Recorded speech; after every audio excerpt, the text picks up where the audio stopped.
worst inflation that we've had in 48 years. I say ever, but whether it's 48 years or ever, it's pretty bad. We had the worst inflation that we've ever had. Since last January, we've stopped inflation in its tracks. And there is still more to do. There's always more to do, but we have it down to a very good level. It's going to go down a little bit further. You want to have a little tiny bit of inflation, otherwise that's not good either. Then you have a thing called deflation, and deflation can be worse than inflation. But we have it almost, we'll soon be at a perfect level, but we inherited the worst inflation. But we have 20 states that are now selling gasoline at less than the $2.75, think of that, $2.75, and it was at $5 under Sleepy Joe. Grocery prices are down with the cost of Thanksgiving turkey this year down 33%. It was lower than 33% lower than under the Biden administration. Egg prices are way down 86%, thank you. And mortgage rates, despite the fact that we have an incompetent chairman of the Fed, a real dope, who should reduce rates. I saw even Jamie Dimon said he should be reducing rates. I never saw Jamie Dimon say that. I wonder why he said that. But he really said it because he's right. But we have a guy that's just a stubborn ox who probably doesn't like your president, your favorite president. But they're going to be coming down. We'll be announcing somebody probably early next year for the new chairman of the Fed. I talked to Scott about taking the job, but he doesn't want it. You got the greatest job here. Yes, sir. Right?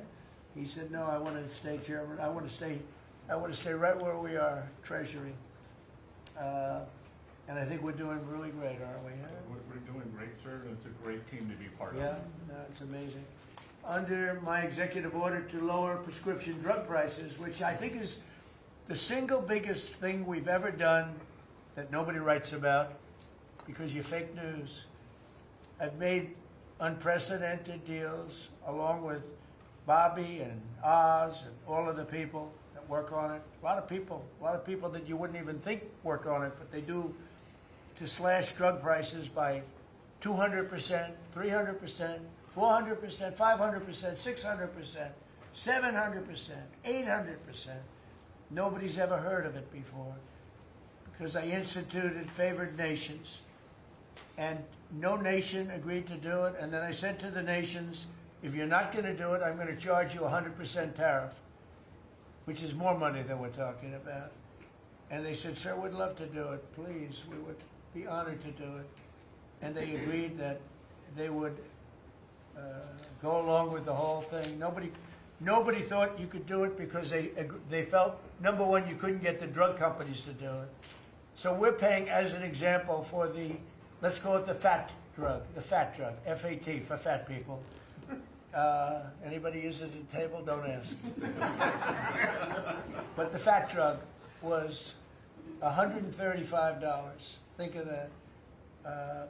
For certain people, $1,300 for certain countries, $1,300 in New York. So in New York, it was $1,300.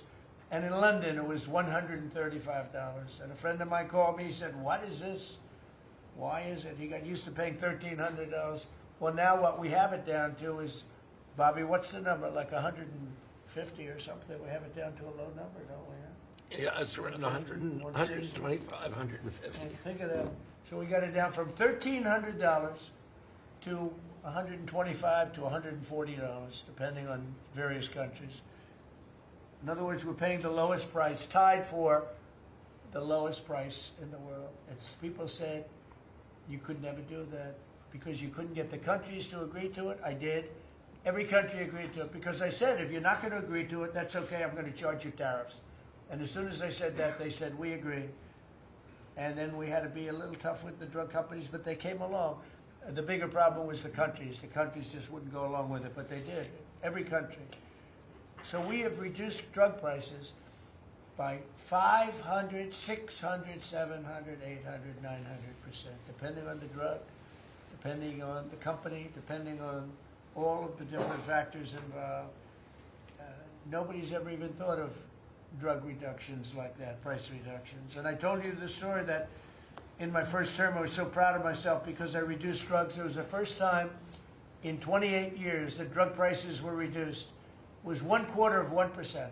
1/4%. And I was so proud of myself. I said, it's the first time in 28 years that drug prices went down over the course of a year, over the course of a presidency. 1 year, 1/4%. I had a news conference. I was so proud. Now I got them down, not 1/4%. I got them down 400, 500, 600% and more. And the fake news won't write about it. And it's going to have a huge impact on healthcare because a big part of it's buying drugs, buying prescription drugs. It's going to have a huge positive impact because Obamacare is a disaster. I said it years ago and I say it now.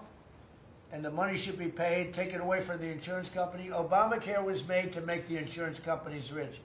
Their stocks have gone up 1,000% in a short period of time because the money goes to the insurance company. I want the money to go to the people. Let all the money go to the people. And let the people go out and buy their own health care. And I see on television, people are advertising now, we will help you buy health care. We will go out and help you buy. That's becoming like an industry because of what I said.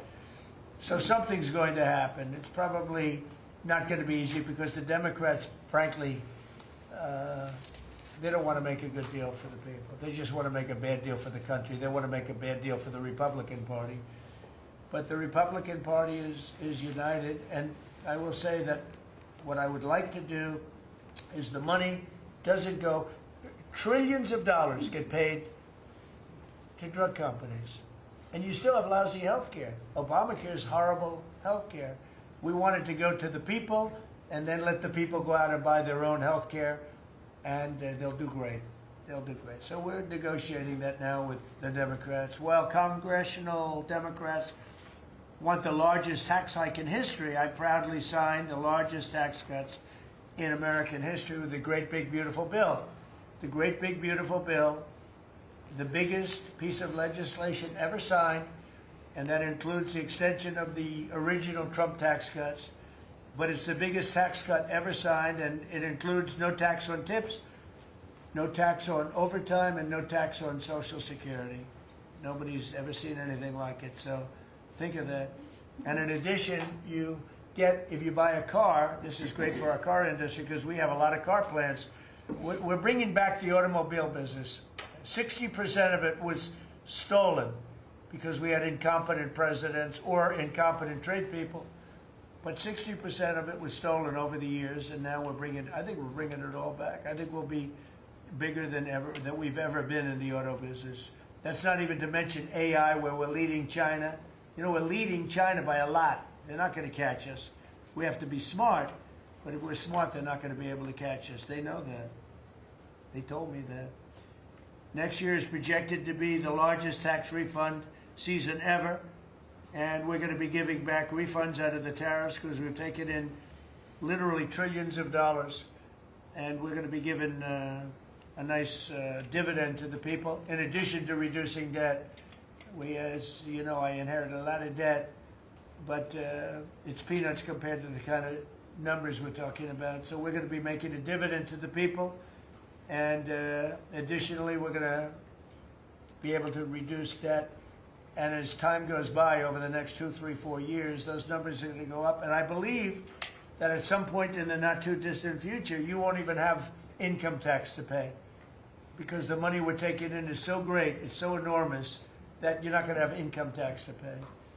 Whether you get rid of it or just keep it around for fun or have it really low, much lower than it is now, but you won't be paying income tax. We've slashed $1 trillion in costly job-killing regulations, saving Americans an estimated $2,100 for a family of 4. The Biden administration was the exact opposite, but times 4. They went up $6,000. We went down $2,100. Think of that. To bring down energy, electricity, and utility prices, I ended the Green New Scam. They call it the Green New Scam, one of the greatest scams in the history of our country. They talked about global warming and all that crap, and what they've done to this country, what they've done by allowing 25 million people into our country, many of whom are criminals, many of whom, 11,888 are murderers, and we have to get them out, and we're doing it. We're doing it. I think what the job that our law enforcement groups are doing, Christy, you and Tom and everybody, amazing. What you're doing is amazing. I terminated the insane electric vehicle mandate, and look, some people that make electric cars weren't happy with that. But we have to do that because you have to have a choice, whether it's a gasoline-powered car, and we have so much gasoline. You know, China doesn't have gasoline. We do. And whether it's a hybrid, which really are working really well, the combination of electric and gasoline-driven. But we, everybody was supposed to, by 2030, everybody had to own an electric car under the Biden stupidity.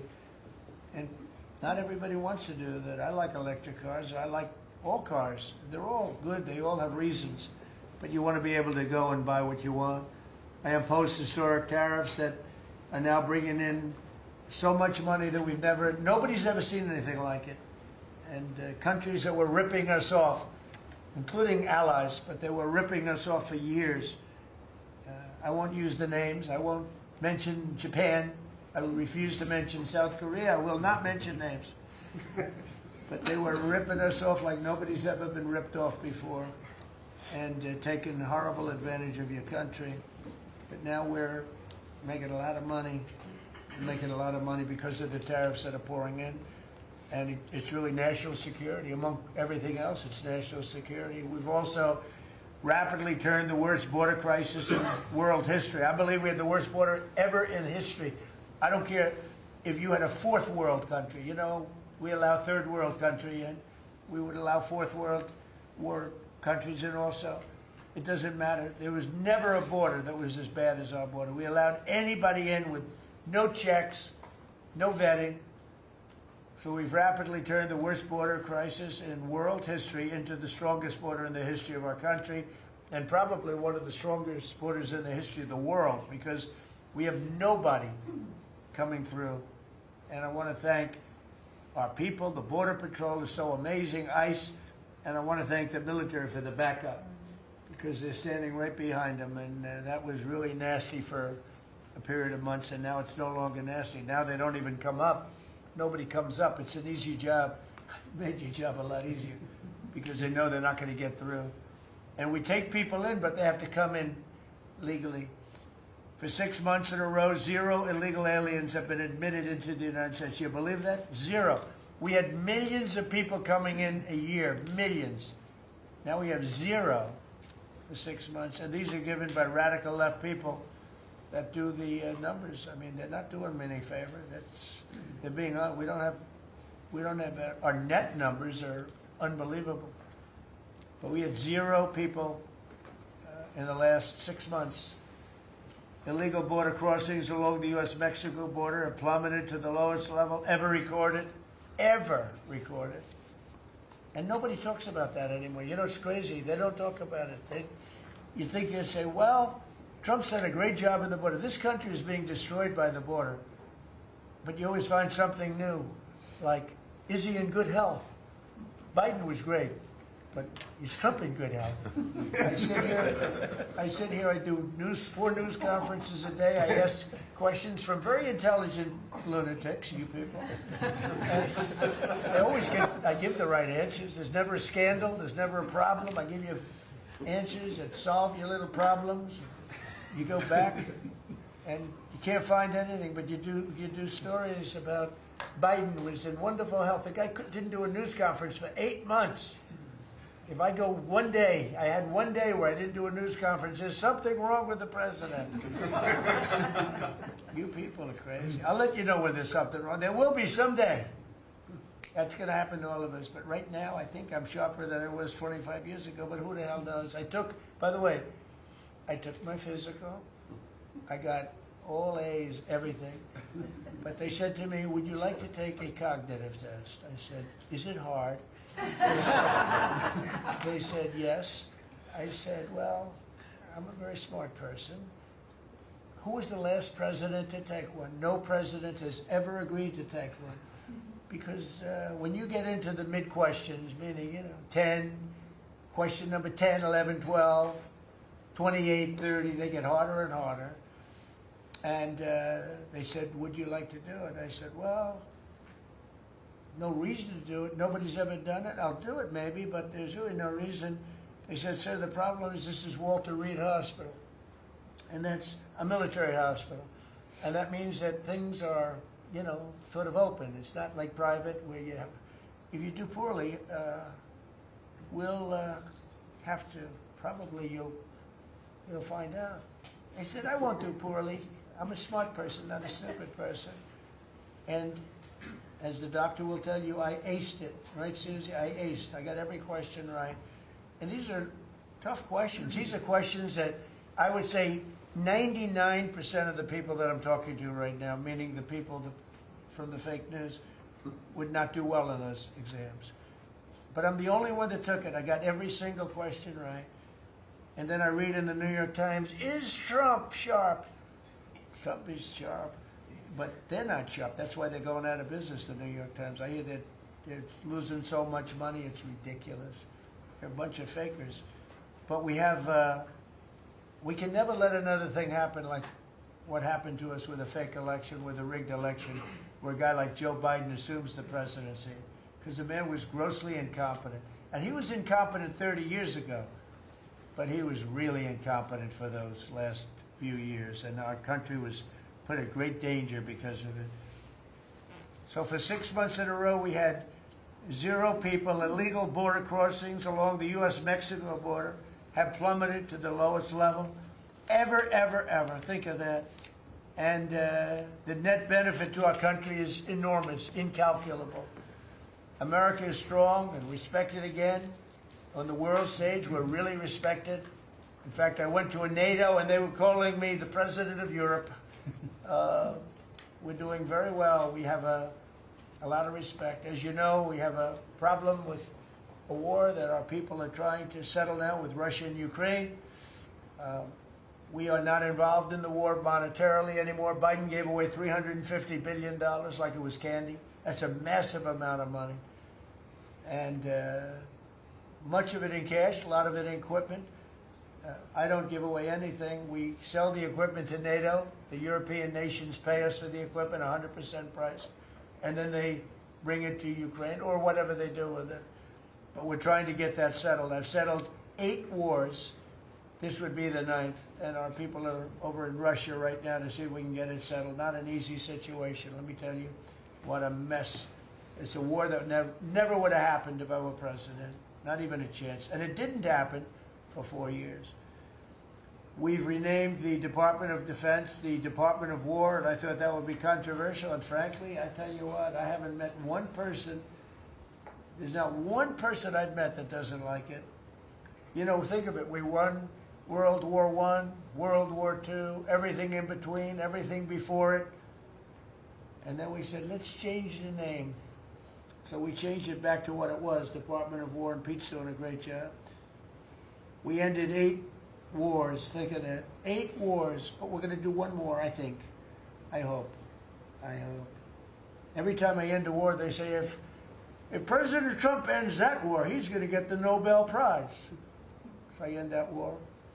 Well, he won't get it for that war, but if he ever gets it for the next war, now they're saying, if he ever ends the war with Russia and Ukraine, he's going to get the Nobel Prize. What about the other 8 wars?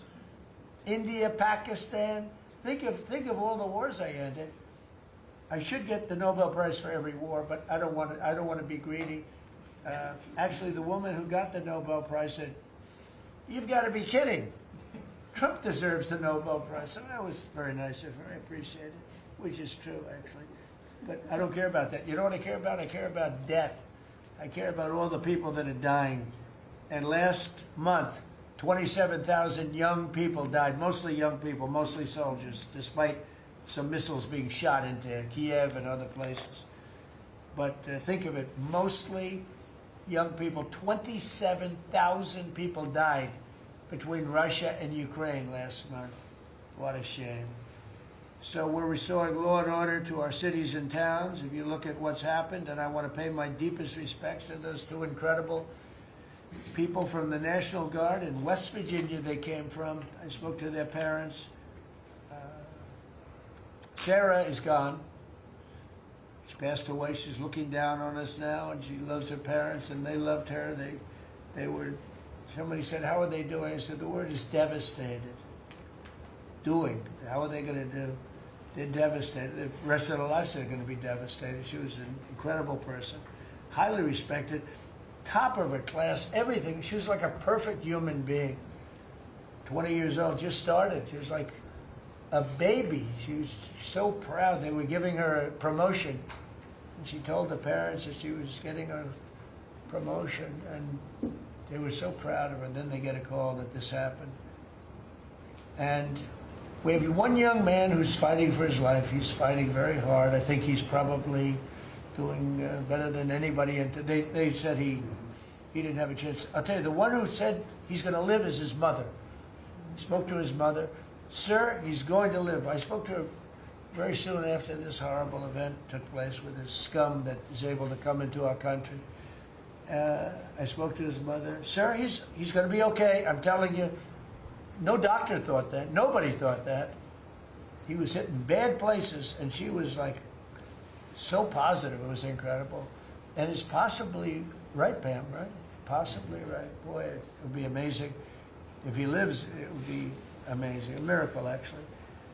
But we're very proud of those two people. We're very proud of the National Guard. We're very proud of our military and our police and our firemen and women. If you go back and take a look a year ago, year and a half ago, it'll change, I think, on November 5th, the day of the election. But you go back before that, you couldn't get people to join the military, Pete, right? They didn't want anything to do with military. They wanted nothing to do with joining the police or the fire. They wanted nothing to do with anything. They had no spirit. The country it had no spirit, nothing. And now we just had the highest recruitment in history, and we're getting great people. We're getting great people. And I will say, despite what just happened, Washington, D.C. has become a really safe place. And I guess this lunatic probably was upset that the National Guard is so effective, because we were really, really effective, and we are. And Washington, D.C. is now considered a very, very safe city. We had crime numbers a year ago that was so bad, embarrassment that the city, the capital of this country, could have numbers like that. And Washington now is, no murders, no this. It's been a miracle also what happened here. And now we're in Memphis, and we're going to New Orleans pretty soon. Over there, the governor called me. He'd like to have us go there. Governor Landry, great guy, great governor. He's asked for help in New Orleans, and we're going to go there in a couple of weeks. And we're doing a real job. Even Chicago's down a little bit because we have a minor force there. We could knock it down within 4 or 5 weeks. We could bring it down to almost nothing. But we have a governor that's grossly incompetent, and we have a mayor that's even more incompetent than the governor. He's a very low IQ person. And typically low IQ people don't make good mayors. So I want to thank all of our cabinet members. They're high IQ. Let me see one. Yeah, generally speaking, a couple I'm a little concerned about. No, but I want to thank. We have a great cabinet, an amazing cabinet, amazing people. All of them, sort of have become stars. We're getting credit for the good cabinet, actually. And I just want to wish everybody a great holiday. We've I think done a great job with the White House, bringing the White House back. You see the Palm Court that was redone. The Lincoln bedroom was redone. The Lincoln bathroom is now gorgeous, like it should have been. It was terrible green tile that was never the way it was supposed to be. It was done in the 1940s, actually, but it was not proper. And we're restoring the White House just like we're restoring the country, and people are thrilled.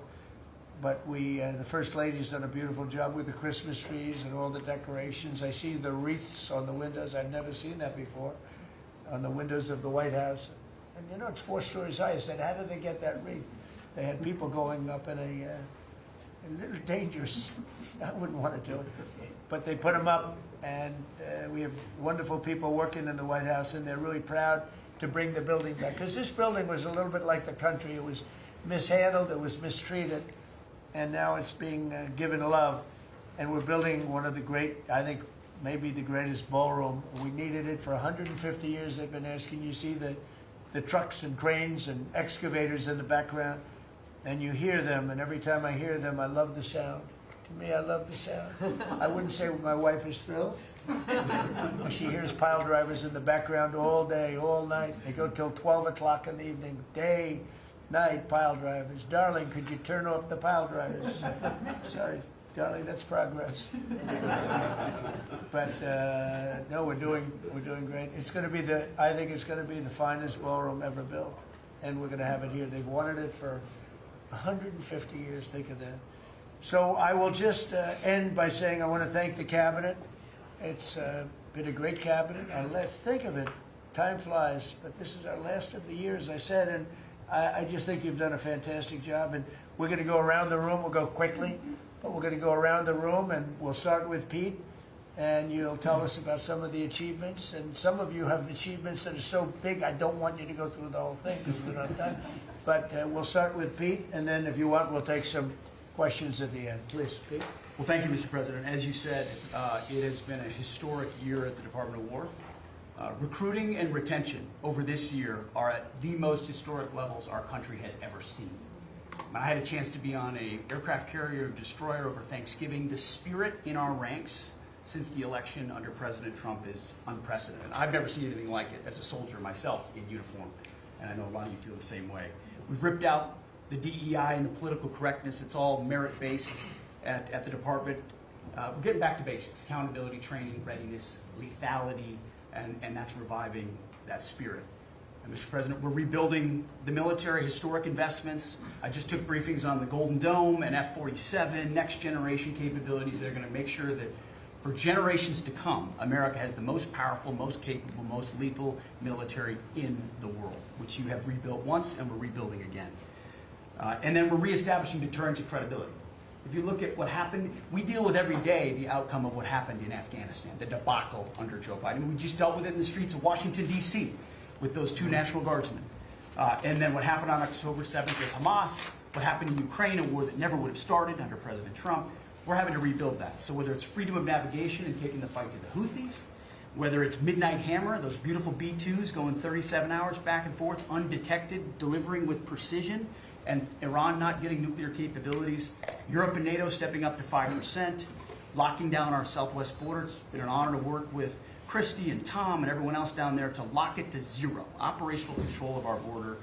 And then it's getting after and going after narco-terrorists and designated terrorist organizations in our own hemisphere. As I've said, and I'll say again, we've only just begun striking narco boats and putting narco-terrorists at the bottom of the ocean because they've been poisoning the American people. And Joe Biden tried to approach it with kid gloves and allowed them to come across the border, cartels take over community, 20 million people, hundreds of thousands of Americans poisoned. And President Trump said, no, we're taking the gloves off. We're taking the fight to these designated terror organizations, and that's exactly what we're doing. So we're stopping the drugs, we're striking the boats, we're defeating narco-terrorists, and we're standing... And Peter, you may say one thing, that drugs coming in through the sea by sea are down 91%. And I don't know who the 9% is. I'm not sure either, sir. But down 91% by sea. We've had a bit of a pause because it's hard to find boats to strike right now.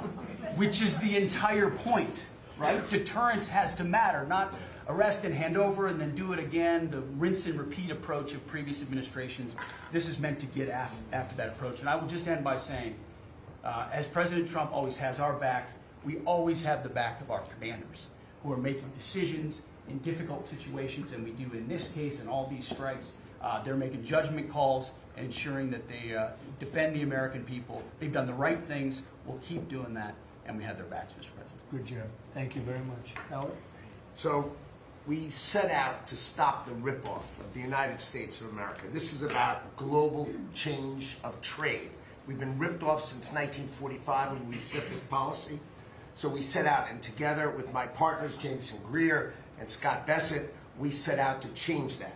So we started, the first one was the UK deal, right? We asymmetric. They pay us 10%, and we get charged nothing. That allows us to export, and that began the process. Then we did the biggest, the European Union, 450 million people, $20 trillion economy.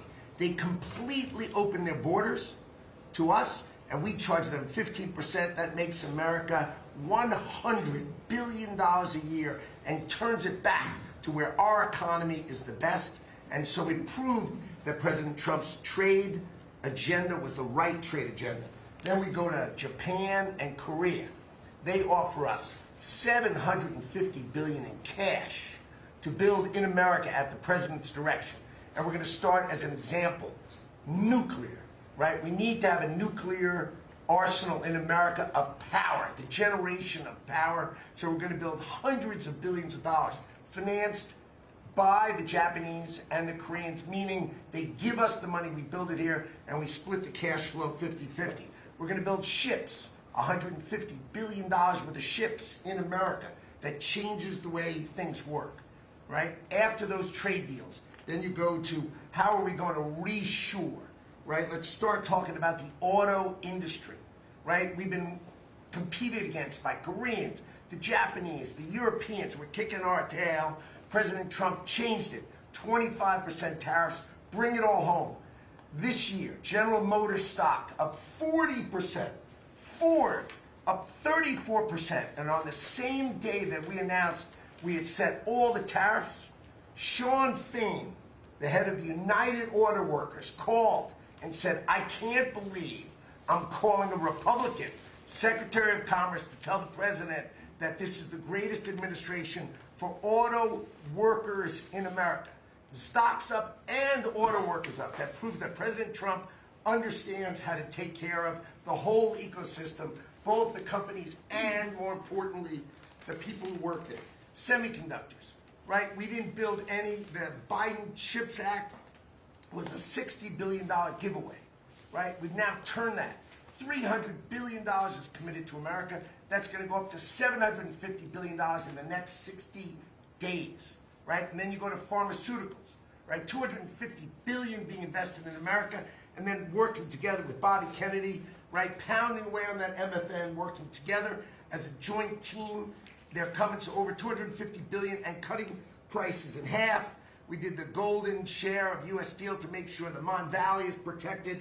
Intel gave us 10% of the company, make tens of billions of dollars, right? And the last thing I will say is a year ago today, I was working on transition with President Trump, right? To build the greatest cabinet ever for the greatest president ever. And I, as I sit here today, I can't be more proud of how you did it, sir. You've created the greatest cabinet. It is a joy to be at this table. Thank you.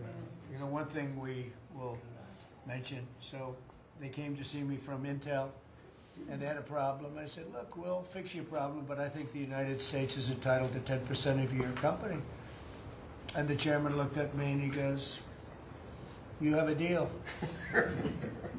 Tell him, how much money have we made since I made that deal? It's only 40 billion. 40 billion. We made $40 billion. That was, what, 3 months ago? Does anybody write about it? Nobody writes about it. That's okay. Mr. Secretary, how we doing with transportation? Well, Mr. President, so just quickly on aviation, many of you have heard that we have an infrastructure made of copper. We have to transition to fiber. The last administration said it was going to take more than 10 years to complete the transition from copper to fiber. They had no plan to actually do it. We have already completed a third of this transition from copper to fiber. Now it's going to take longer for us to go from analog to digital. By the way, the rest of the world transitioned 20 years ago from analog to digital. We are just going to do that at the FAA right now. But we're buying new radios. We're going to buy new radar. By the way, those radar are going to be made in America, Mr. President. This phase of the operation will be completed by the time you leave office. It's 3 years. I do need another $20 billion, Congress, to start the second phase, which is really important, and we'll try to get that done also in that 3-year time period, but we need the money. critically important. With regard to commercial driver's license, I think we've covered a lot the crashes that have taken place around the country. And what we found is there have been states that have issued commercial driver's license to foreigners, and they've gone through sham schools, and they're not safe on American roadways. And so, in partnership with Secretary Noem, we have driven those numbers down. We've got California, Gavin Newsom, to revoke 17,000 unlawfully issued licenses. We've closed down half of the fake schools that give out these fake licenses, all critically important. Governor Tim Walz of Minnesota gave 33% of these licenses unlawfully. People that should never have a driver's license driving a big rig on American roads, endangering the American people, shameful. We've cleaned up Union Station here in DC per your directive. We're going to rebuild Penn Station in New York. We're going to break ground at the end of 2027, get that project operational. And, Mr. President, a lot of us, I fly commercially, I fly back by the bathrooms. I don't know why that happens. They put me in the back. We've asked Americans to bring their better selves, to bring stability back to travel, to say, listen, let's say please and thank you. And if someone's pregnant on your flight and you're as strong as Pete is, well, pick up the bag and help her put it in the overhead bin. Let's be nice to each other, is what we've asked. Maybe not wear pajamas or slippers on the airplane. And I think it's been received fairly well, and I think we can all have a better travel experience when we do that.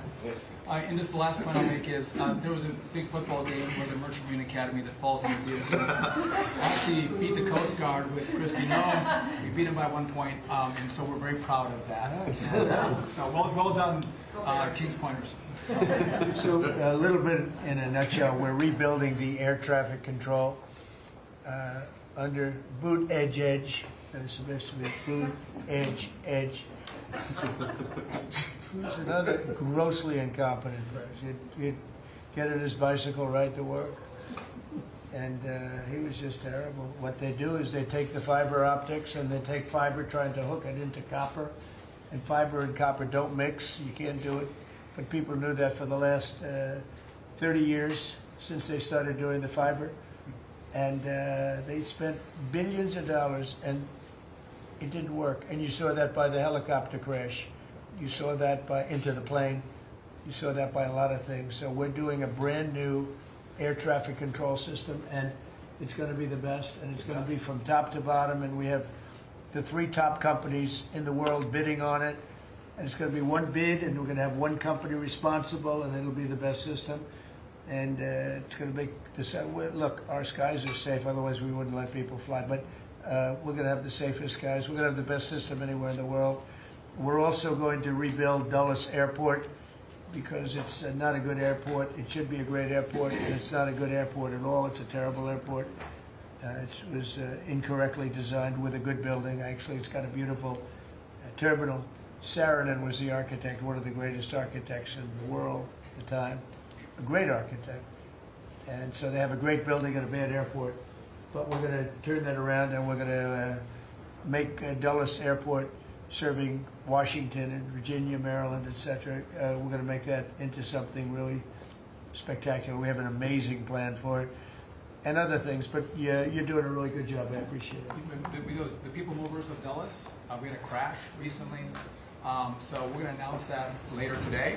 A request for bids on this, but again, it's a not a great airport, which we can make great in this administration. We have a design that's amazing for Dulles. It's going to take Dulles and make it a really bad. It was a badly designed airport. We're going to make it into as good as there is in the country. It'll be exciting.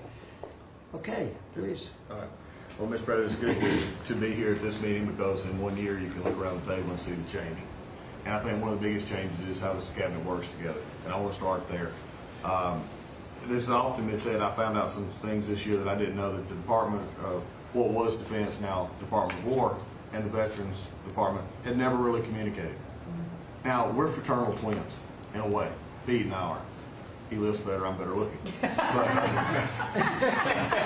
But in looking at this, I mean, he brings them in. He keeps them for a number of years, up to 20 or longer. And then they come in to what the country is committed to our veterans.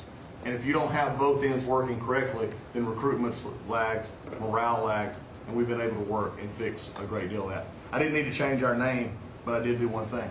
I put the veteran back first at the VA. And we did that in 1 year. How did we do that? We started taking things that have been neglected for a long time and put them back. We had a backlog in which we've dropped over 160,000. We're not talking year-to-year change at the VA. We're talking 5-6 years. We have to go back 5 to 6 years prior COVID numbers to see the change in backlogs that are now reduced. We do it in 6 months instead of the long time it took. In fact, it grew under the Biden administration. It shrank over 160,000 under us. Champ VA, which is a program we have, is basically been back to day to day. It was at a terrible state, which delays in claims and everything's going on. We got that back. We're doing things like taking a new look.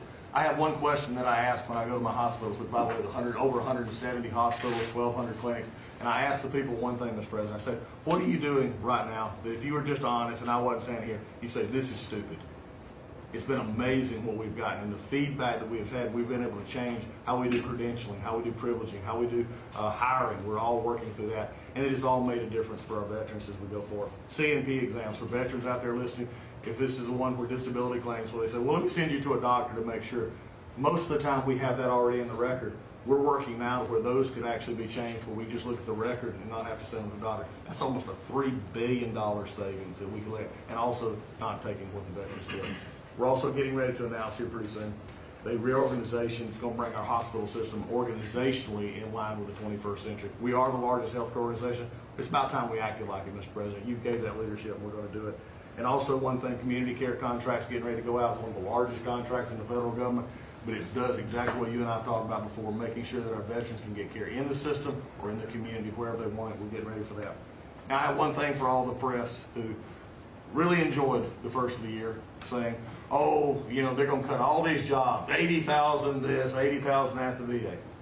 Mr. President, every success that I just gave you came after the fact, or pretty much after the fact, that we had 30,000 take early retirement. Early retirement, no risk, although you reported it as loss and risk, you can't help yourself. 30,000 took the retirement. Every bit of the success that I just told you about came with a reduced workforce. It was a motivated workforce that said, how can we take care of veterans? That's what this cabinet does. That's what we're doing for you, Mr. President. And you've got the highest approval rating we've ever had at the VA, so that tells you something. You're doing a great job. Thank you very much. Jameson, please. There's been some activity on trade this year. You know, for about 75 years, we had a system, global trading system that was premised on the United States having totally open borders, right? Not just on immigration, but on goods and services, and everyone else generally kept higher tariffs, higher non-tariff barriers, etc. Obviously, the outcome was we had a huge trade deficit. You took it head on. You gave all of us who work on the file a lot of leverage. So we spent the past 10 months or whatever we've been doing now just going around the world and flipping the script. So now we're in a situation where we've protected our industries, we have the tariffs, and the other countries have decided to take their tariffs down and non-tariff barriers. And we've done it in a very constructive way. We've achieved agreements on reciprocal trade, which are a new kind of trade agreement that's really focused on making sure we have balanced trade, we have reciprocal trade, that we're treating each other fairly. And it's been embraced by the international community. And it's going to be exciting to see what it's like 5 years, 10 years from now, because you've changed it. And that's how it's going to be now. And I think you should be commended for it, and we look forward to seeing what comes in the next few years. Thank you very much. You're doing great. He's doing a great job. Thank you very much. Please. Thank you, Mr. President. Last time I was here, I said that the amount of dereg that we had for regulatory was 30 to 1. Since then, it's up to 48 to 1. Your goal had been 10 to 1, which was in excess of 6 to 1 in the first term. It's actually much higher than that, but I made my team redo the threshold a little bit because it sounded so unbelievable. But the amount of work that's being done with this entire team is astronomical. And another detail in that is that when we propose a rule, some of the biggest ones that you care the most about don't go into that count until they are finalized. So next year we should be even more eye-popping. One of those to talk about is the federal acquisitions regulations, which you gave us a charge 6 months ago to dramatically reduce. In 6 months, we've lowered it by 25%, 500 pages, 2,700 mandates, which is a third of the mandates. That's going to lead to savings, competition, and speed. So probably $40 billion for the agencies in savings over the course of 10 years. When we get up and running, it'll be north of between $200 and $400 billion. Competition, about 45% of government bids only have one bidder. So you got no competition in that situation. That will now change, and then we're just getting faster, months, and hopefully we turn it into years, which means you all around this table can buy things that you need quickly, and that you have better vendors to come, many of them small businesses who want to participate in the federal procurement process. So making all sorts of improvements on that front is very exciting. Thank you, Mr. President. It's great. And great on the regulations. We're cutting them at levels never seen before. And I have the record from the first 4 years, but we're blowing that record away, so it's been really great. Good. Scott? Yes, sir, Mr. President. Great to be with everyone. And, you know, when you were giving your report, which was fantastic, and I listened to the report of all my colleagues here and those that will come, it reminds me when I played in the NFL, we had this thing called game film. You know all about film. And we had a saying that said, the film don't lie. The film tells a real story. And I hope that the American people, when they watch the film that's going on now in this time in our history, that they will see that America is greater today than it ever has been. So I thank you for that. And thank you for giving us good stories that we can tell for the American people. Scott, we're saving our country. Yes, sir. Okay? And I don't want to be braggadocious. We're saving our country. Our country was going down and would never have been able to come back. We're saving all of us, but we're saving our country. All right, go ahead. Yes, sir. So at Housing and Urban Development, in keeping with your executive order, sir, in making America's streets safe and beautiful, again, we've been very intentional about making public housing in our country safe. And I want people to know, our colleagues know this, but people in America know that we actually care about people that live in public housing around our country. A lot of public housing is wrought with crime, sex trafficking, drug trafficking, illicit drugs, illegal aliens living in public housing, but we put them on notice to let you know that it's not lost on us. We care about the people, we're paying attention to it, and we're going to root out crime in public housing. We've been very focused on working with the Memphis Safe Task Force, the DC Safe and Beautiful Task Force, working with Pam and Christy and others, and law enforcement. Our law enforcement is tremendous. Every single night they go out and they go to public housing to make sure that our people are safe, mothers and children are safe. And so at HUD, you know, it's a different day. We're running new plays.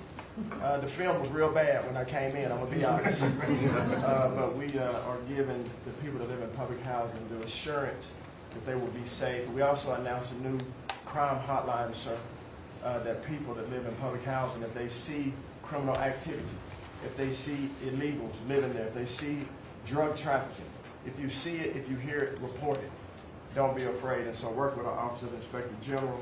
We've set up this crime hotline, and also working with Christie and Department of Homeland Security, making sure that everyone that lives beside the public housing is accounted for and that they are American people. And so I say that and I emphasize that to know that we prioritize American people and American people only. Lastly, sir, in Atlantic City, we took over the Atlantic City public housing because the living conditions were deplorable. And they have people that have been living there for 3 generations and they were being treated very bad. And so I took it so that we can now give people a safe place to stay. And working with the First Lady in the Foster Youth Initiative has been a great joy for me and our team. So thank you for doing that executive order to make sure that our foster youth have a safe landing pad and have financial literacy as they age out of the foster youth system. And so you talked about affordability. HUD has supported over 1 million Americans in home ownership and affordability, and over 560,000 are first-time home buyers. So I hope that the press will write about that good news, that 1 million people are able to own a home and to refinance their homes. And so we are moving our building from DC to Alexandria, Virginia. So thank you for your support. We're going to save the American people about $500 million. So that's my report. Thank you. Thank you, Scott, very much. Brooke? Well, coming off of Thanksgiving, moving towards Christmas, I think it's the season of Thanksgiving, and two words for me are gratitude and joy. Gratitude to you for, as Howard said, bringing this team together. I say a lot, but I'll say it again, that this is like family at this point, and I don't know that there's ever been an organization like this, at least a government like this, in the history of our country. These jobs are hard, but the joy every day in getting to fight for America and save the country is the privilege of all of our lifetimes, I believe. So thank you for that. At U.S. Department of Agriculture, the People's Department, Abraham Lincoln launched this department in 1862. But under your leadership, we have finally, again, put farmers and ranchers and rural America first. In the last year, it's no longer DEI, climate change, sending out money based on the color of a farmer's skin. It's now about literally putting farmers back at the center of it. And under the last administration, we talked a lot about affordability. We'll continue to talk about that. But under the Biden administration and the destruction of our economy and the cost of inflation, interest rates for farmers and ranchers went up 73%. Labor went up 47%. Fertilizer went up 36%. Fuel went up 28%. So when you think about the extreme economic strain that a lot of our farmers are under in our farm economy, these are massive, massive numbers that will take some time to get out from under. But we've already seen the beginnings of the movement toward more affordable food, housing, fuel, etc., and that will only continue to trend as we work to solve those issues. My partners in trade, of course, they do the work, but I'm constantly talking to them about selling more soybeans, selling more corn, getting more of our products out. But when we really think about how to solve for this idea that for so long our farmers, many of them have been farming for government checks instead of moving their product around the world, these trade deals change that forever. And it isn't one trade deal or two trade deals, it's dozens of trade deals. And so talking about rural prosperity and bringing the golden age back to rural America, which has been lost for too long. And we're going to focus on that next year, hopefully with our Vice President, many of our cabinet members. But the opportunity to do that under these new trade deals is unprecedented. And so just putting farmers first, our ranchers first, Mr. President, is such a huge priority and an accomplishment of the last year. The second quick thing is lawfare. And I know you know this better than anyone in the country. When a government politicizes and weaponizes their power to go after average, everyday Americans, well, from you, the top of the heap as president, but all the way down to the ranchers in South Dakota, the Maud family, who were facing jail time over a fence line dispute that had been in their family for 130 years. We fixed that.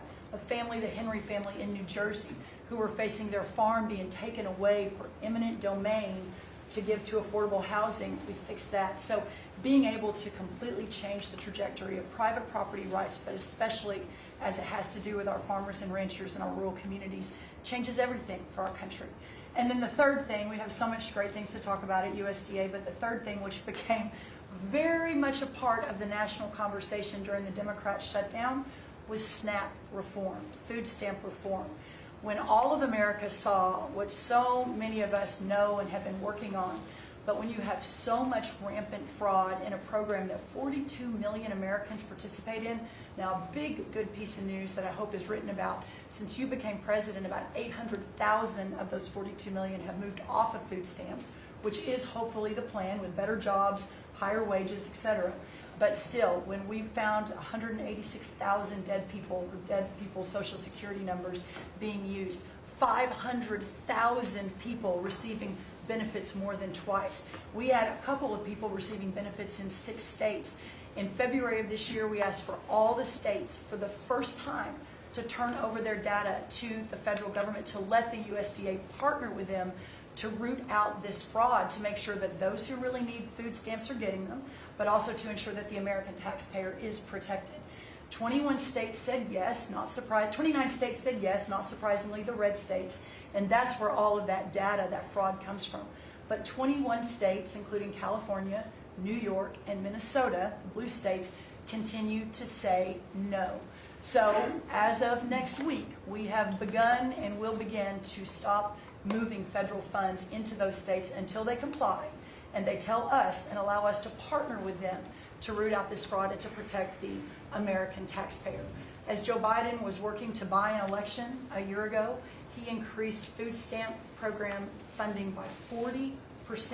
So now as we continue to roll that back. So the partnership in Making America Healthy Again is also in food stamps, but a lot of what Bobby and I are doing together is really remarkable. But again, just gratitude and joy for this work, and so grateful to you. The final thing I'll say, a lot of gratitude to Secretary Marco Rubio for wearing his Aggie maroon tie as a reflection of Texas A&M beating Florida handily about a month ago. So, Marco, I want to thank you, and much gratitude and joy in my heart as well. Yes. I thank you, think sir. we also have to say something about China with one of the largest purchases ever in our country, the soybeans. Yes, sir. And so I want to thank President Xi. We had a great meeting. We were in South Korea, and I went to a lot of other places too, but we met in South Korea, and President Xi was great. And China gave us among the largest orders in the history of your world, agriculture. That's right. And sir, may I say, this is the remarkable result of real leadership, and your real leadership. Just a couple of days ago, China announced that they were going to halt all purchases from Brazil because they had found some irregularities in some of the soybeans they're buying from Brazil.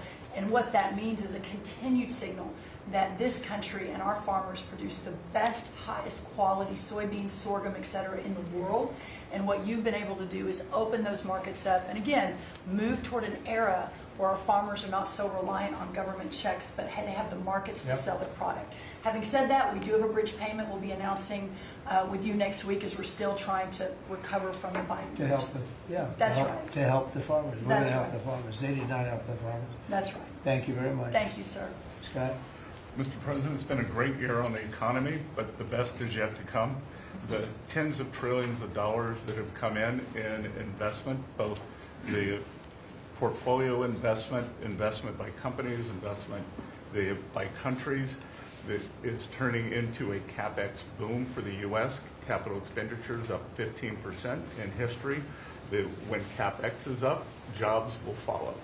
The one big beautiful bill is incredible, as you said, thanks to your leadership, along with Speaker Johnson, Senator Leader Thune, we had that done on July 4th, which everyone said was impossible. And the great thing about that bill, sir, for the American people, it's for industry, 100% expensing, build your factory here, you can write it off immediately, but you also insisted on the 4 benefits for working people: no tax on tips, no tax on overtime, no tax on Social Security, auto deductibility for American cars, and that is retroactive. So as a result, in 2026, we are going to see very substantial tax refunds in the first quarter. So the best way to address the affordability crisis is to give Americans more money in their pockets, which is what this bill has done. We're going to see real wage increases. I think next year is going to be a fantastic year. Taxes, deregulation, energy certainty. That's why everyone with your leadership is coming to America. Bond market had its best year since 2020. Everyone said couldn't be done. So we're going to have growth. We've had 2 4% quarters before the Schumer shutdown. We're going to go back to that. So not only are we going to have great growth, but it's going to be low inflationary growth. And stock market obviously is following, but next year is going to be the year for Main Street as all this kicks in. And you came in, immigration, I called it the 3 I's: immigration, interest rates, and inflation, that were killing the American people. Close the border, the promise kept. Interest rates are down, and 10-year bond, again, best year since 2020, and inflation led by energy prices is going to roll next year. I think it's going to be a fantastic year. That we can look back, be very proud of this year, but I think 2026 is going to be great for the American people. Thanks to you. It's going to be great. Thank you very much. Mr. Vice President. Thank you, Mr. President. It's an honor to serve with this great team that you've assembled. And I just want to pick up on something you said, Mr. President, because you hit the nail on the head, that it is absurd that Democrats talk about an affordability crisis that they created and the people around this table work every single day to address. You'll hear a lot of statistics today. You hear a lot of statistics in our political conversation. I think the most important statistic for the American people is that under the Biden administration, the average American family lost over $3,000 of household income. And under the first 10 months of this Trump administration, they have gained over $1,000 of household income. What that says very clearly is that we are fixing the problem that Joe Biden and the Democrats created in the last administration. If you look at every affordability crisis that's confronting the American people today, it is traceable directly to a problem caused by Joe Biden and congressional Democrats. Why did homes get so unaffordable? Because we had 20 million illegal aliens in this country taking homes that ought by right to go to American citizens. Why did tax bills get so unaffordable? Because Democrats were raising taxes while congressional Republicans under the president's leadership, we're now cutting taxes. Why did food get so expensive? Because we printed trillions of dollars and threw it into green scams that made our agricultural economy suffer while Americans were paying higher prices for food. On every single one of those issues, Mr. President, I think we've made incredible progress. But it would be preposterous to fix every problem caused over the last 4 years in just 10 months. I think that we've done incredibly good. But what I see over the next year, and you heard Brooke talk about joy and gratitude. What I really think this season represents for me, and I think for the entire administration, is that we have now done incredible work to fix what Joe Biden broke. And I think the next year in American growth and American prosperity could be the best year that we've had in the United States of America. It's going to happen because we're all working hard. It's going to happen because we have the greatest country in the world. But I think for congressional Democrats in particular, if they want to talk about affordability, they ought to look in the mirror. We are fixing what they're broken. We're proud to do it. It's the job that we were elected to do. But I think 2026 is going to be the year where this economy really takes off. Thank you very much. Thanks, sir. Great. Pam? President Trump, thank you for talking about Sarah. Heartbreaks for her family. And Andy is doing well. His parents, Melody and Jason, wanted me to tell you, and I was with them yesterday in the hospital. He's a miracle. I was there when the surgeons came in, and they wanted you to know this. He's a miracle, and if everyone in this country can continue to pray for that family. He's got a long road ahead of him, but he is a miracle. And of course, our DC initiative is led by our amazing, and the monster will be held accountable who did this. Our marshals, of course, are leading the DC Safe effort. We have made over 7,000 arrests at your direction. DC is safe again. Working with everyone around this table, Pete and everyone. Scott and I were in Memphis together last week. And everyone, and Bobby, your HHS, doctors and medics are on the ground to help people in Memphis and DC.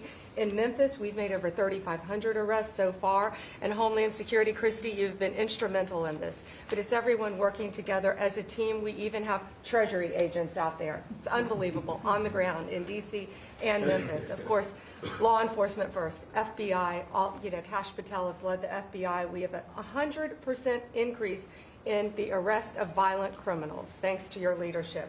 DEA, led by Terry Cole, over 45 million fentanyl pills, 4,200 kilos fentanyl powder.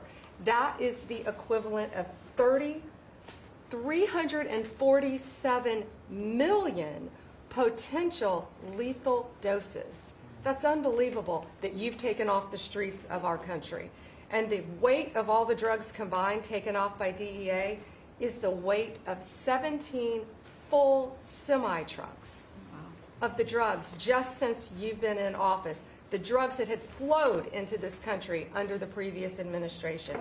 ATF, led by Rob Sakata, has seized more than 31,000 illegal guns. 31,000. Unbelievable at your leadership. 19,000 of those were from trafficking cases.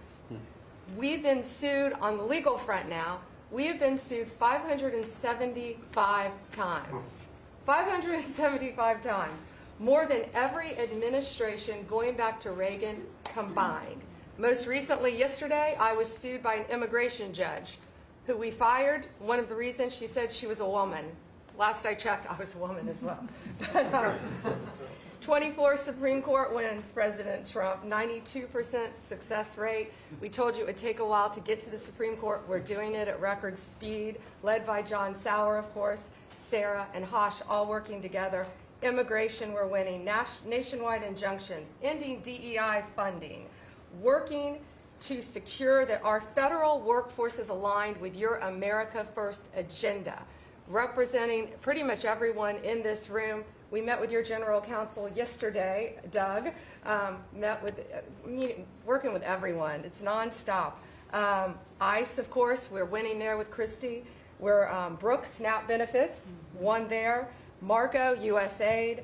Pete, National Guard, of course, going nonstop. Our U.S. attorneys are fighting violent crime, working around the clock to make America safe again, which was your directive. Our Civil Rights Division, suing Gavin Newsom 3 times now, Prop 50, keeping boys out of girls' sports, and in-state tuition for illegal aliens.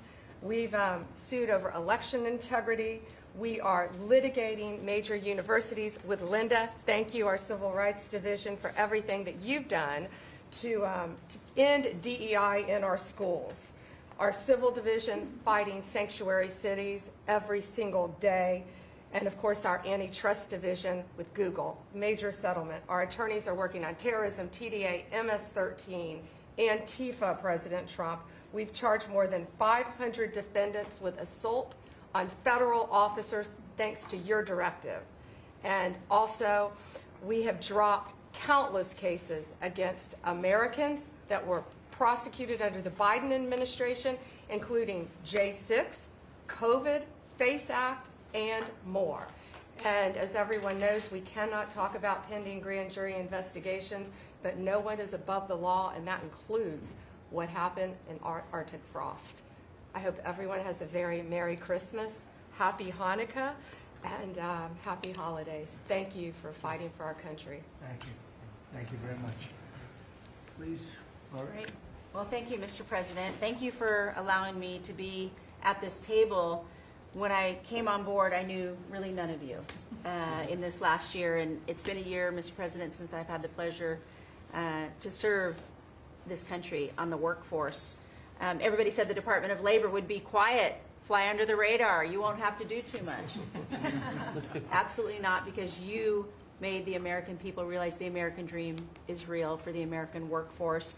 And it's been under your leadership, Mr. President, that over 2 million jobs that has been created since you started have been native-born workers. And that is the difference between this presidency, this administration, as opposed to the Biden administration, where mostly foreign-born or federal government jobs. And I think through the private sector, over 2 million jobs of native-born. And so the Labor Department has wasted no time in putting that into action with our Make America Skilled Again, either grant dollars, but the intentionality of the apprenticeship program, 1 million active apprentices across this country. We have done over 250,000 new apprentices so far in the first year and registered over 2,000 new apprenticeship programs. Why do we need the apprenticeship programs with the men and women in the trades? Because of the leadership of onshoring and reshoring, and have a lot of these companies reinvest in America. We have to build this country. We cannot do that without the tradesmen and women and the craftsmen of this country. And I think that, you know, Howard and I, we talked about that from the beginning, and we're going to have to lean in on that because we need the labor force, 700,000 new skilled jobs with electricians, construction workers, machinists, and so forth. And as I traveled with the Vice President as well, we see that on the manufacturing floors of this country, they're in desperate need. The Department of Labor are going to get the workforce skilled again. Working with Secretary McMahon as we move a lot of the education out to our respective states, we are now working together, and we have deployed $86 million in investments, and a lot of that is in AI infrastructure jobs to have our new workforce proficient and literate in AI if we're going to continue to lead the AI race, and we're working on that. And the Department of Labor is now creating and will soon launch the AI infrastructure and workforce hub, which we will be able to track that metrics to see exactly if these dollars are going correctly. Integrating education and workforce with obviously Administrator Leffler and I are on the road a lot together because we're talking about Main Street as well as a lot of the manufacturing jobs and how we're being an ally to our businesses as opposed to an adversary. For far too long under the Biden administration, we were adversaries to our business owners, and we want to give them a leg up always and make sure that we're paying attention. And we want our workforce to be educated. We do not need the numbers that we have seen across this country where our 4th through 8th graders cannot read, write, or do any math, and they are our future workforce. We have to depend on the American worker first. Also, lowering healthcare costs in line with the executive order. I'm working with Treasury and HHS, and rulemaking is underway to expand healthcare transparency and make pricing more affordable for our employers who offer these to their employees.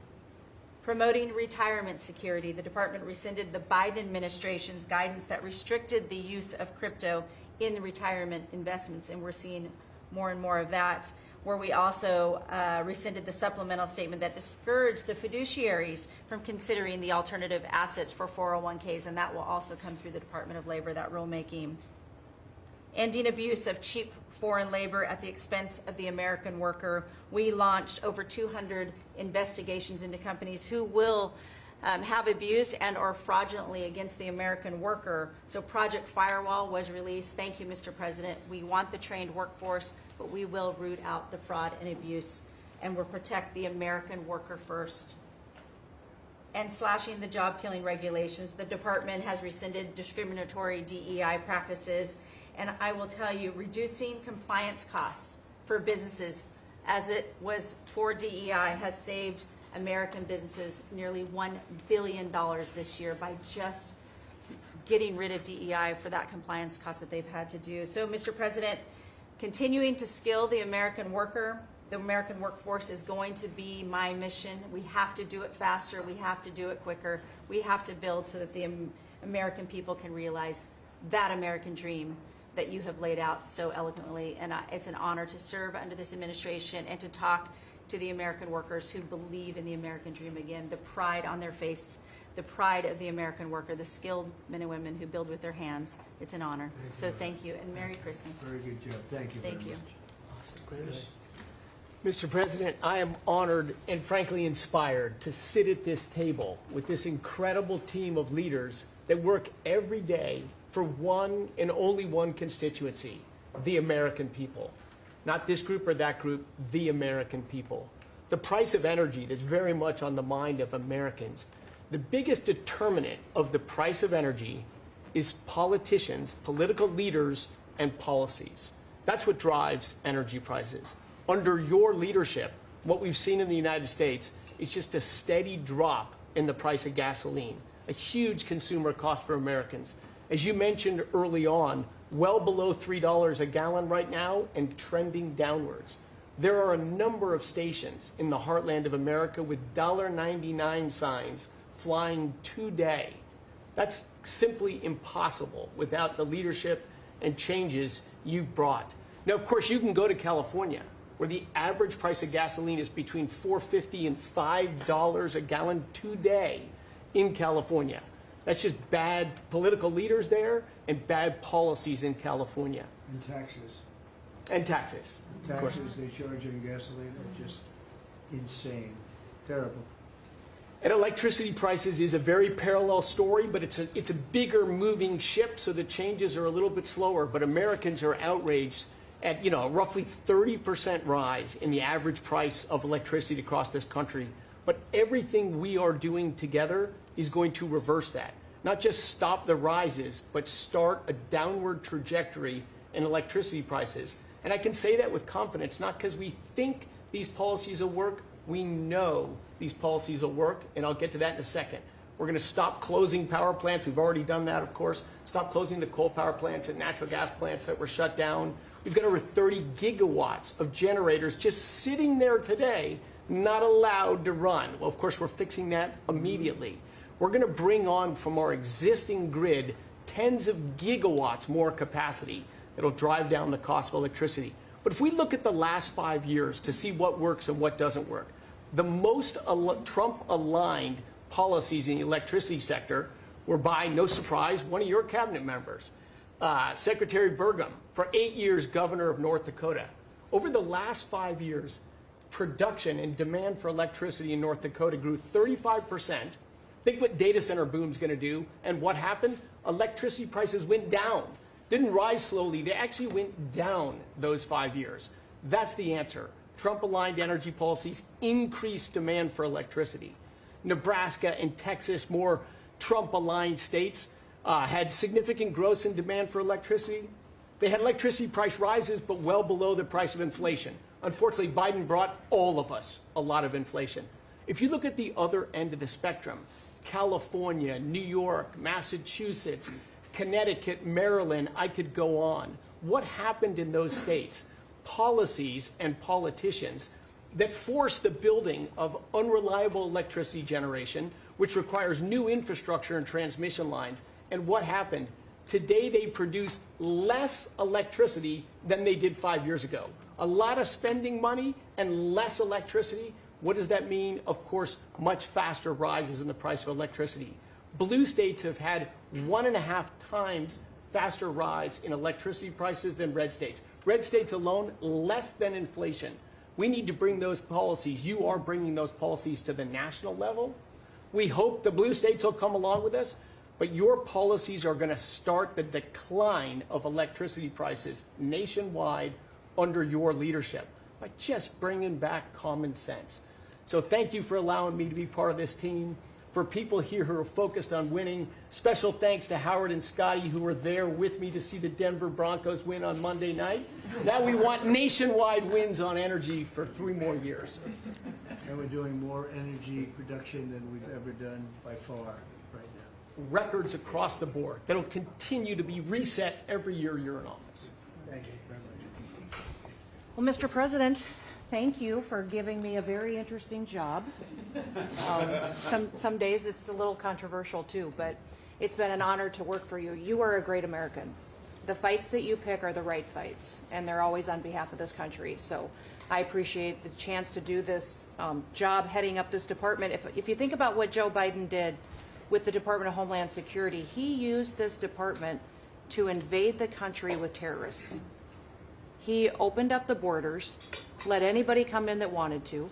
He put them on airplanes. He let them through our airports. If they could figure out a way to get to our shores and in our country, he just opened the door and invited them in. So it's our job to get them out. And I want to thank you for this team, because I look around the table and I think every single person here has helped me do my job over the last year. They've supported us at the border and given us resources. Marco negotiates all the travel documents and relationships with other countries to take their people home. 2 million people have gone home already. The people that were here illegally, you've removed from our country and sent home. And we're going to send more home for the holidays too, and make sure that they get to be with their families in their countries. Yes. Mostly the bad ones. That's right. Pam, Focus is the bad ones. that's right. And there are a lot of them. Terrible, horrible people. And Pam, make sure she's fighting for us in court so that we can get up every day and be bold. We're going to hire our 10,000th ICE officer. Will be on the job within 10 days. So we have hired 10,000. We've had hundreds of thousands of applications. We've got within the department, TSA went through this government shutdown without any delays. They all showed up for their shifts and worked hard doing security. And they have been absolutely fantastic. Sir, you made it through hurricane season without a hurricane. Yeah.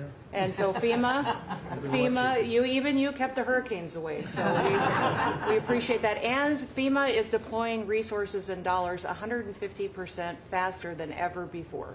So if somebody does have something bad that happens to them, you are immediately there helping them and telling them they have the resources to get back up on their feet. So we have built and deployed hundreds of miles of border already. You have cut the fentanyl flow over the southern border by over 56%. You've saved hundreds of millions of lives with the cocaine you've blown up in the Caribbean. And, you told me to look into Minnesota and their fraud on visas and their programs. 50% of them are fraudulent, which means that wacko Governor Walz either is an idiot or he did it on purpose. And I think he's both, sir. He brought people in there illegally that never should have been in this country, said they were somebody that they're not. They said they were married to somebody who was their brother or somebody else.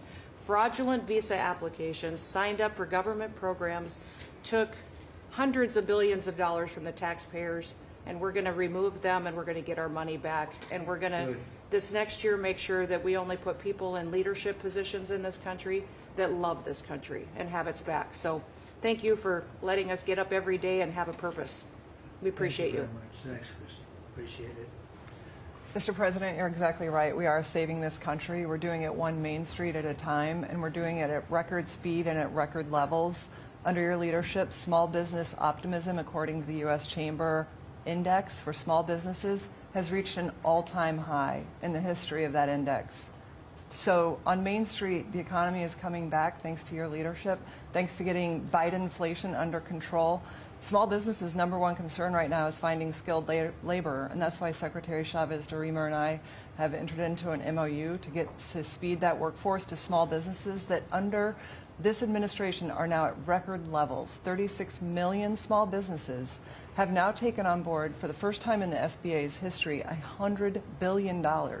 That's $45 billion in small business lending at 85,000 small businesses, most of that under your term, and $52 billion out to small business investment companies. So we are running this agency like the best run bank in the country. We are growing small businesses across Main Street, and we're deregulating to the tune of $100 billion, working with all my fellow cabinet members. And thank you for putting together the best cabinet in history. Iron sharpens iron, and thank you for bringing such a strong leadership group together. And then finally, I've walked factory floors from Alaska to Maine, and the workers, the small businesses, most manufacturers in this country are small businesses, 600,000 of them. They are so grateful to your fair trade, low inflation, deregulation agenda that is creating national security and economic security in this country like never before.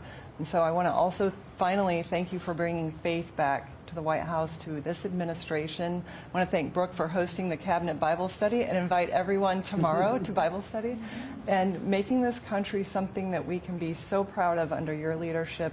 And I'm so blessed and honored to be part of this team. So thank you, Mr. President. Thank you very much. Thank you, Mr. President, for your leadership. I am truly grateful to be a member of your team here at this table to help support you in delivering on the promises that you made to the American people.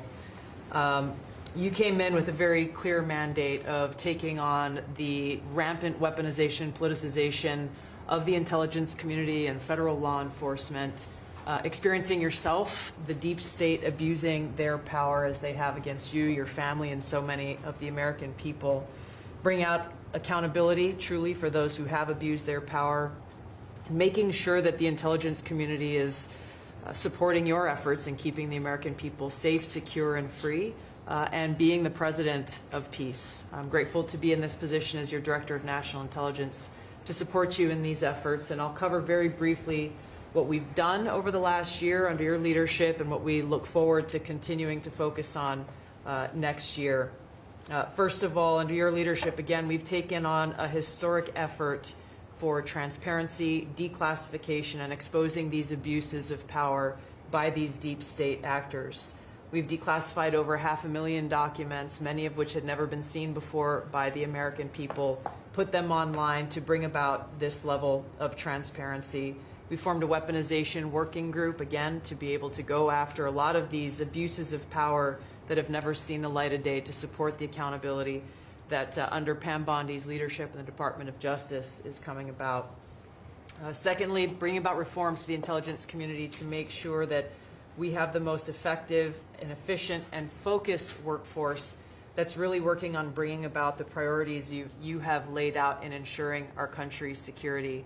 And lastly, Mr. President, working with many of our partners here around the table is going after these domestic threats.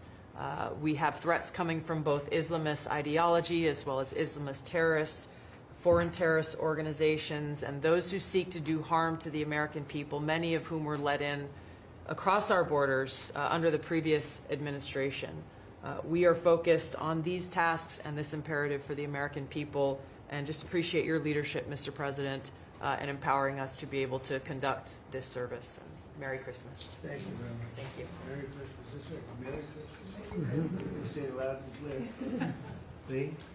Mr. President, your team at the Trump EPA has been crushing it all year to fix the big mess that we inherited and deliver amazing results for the American people.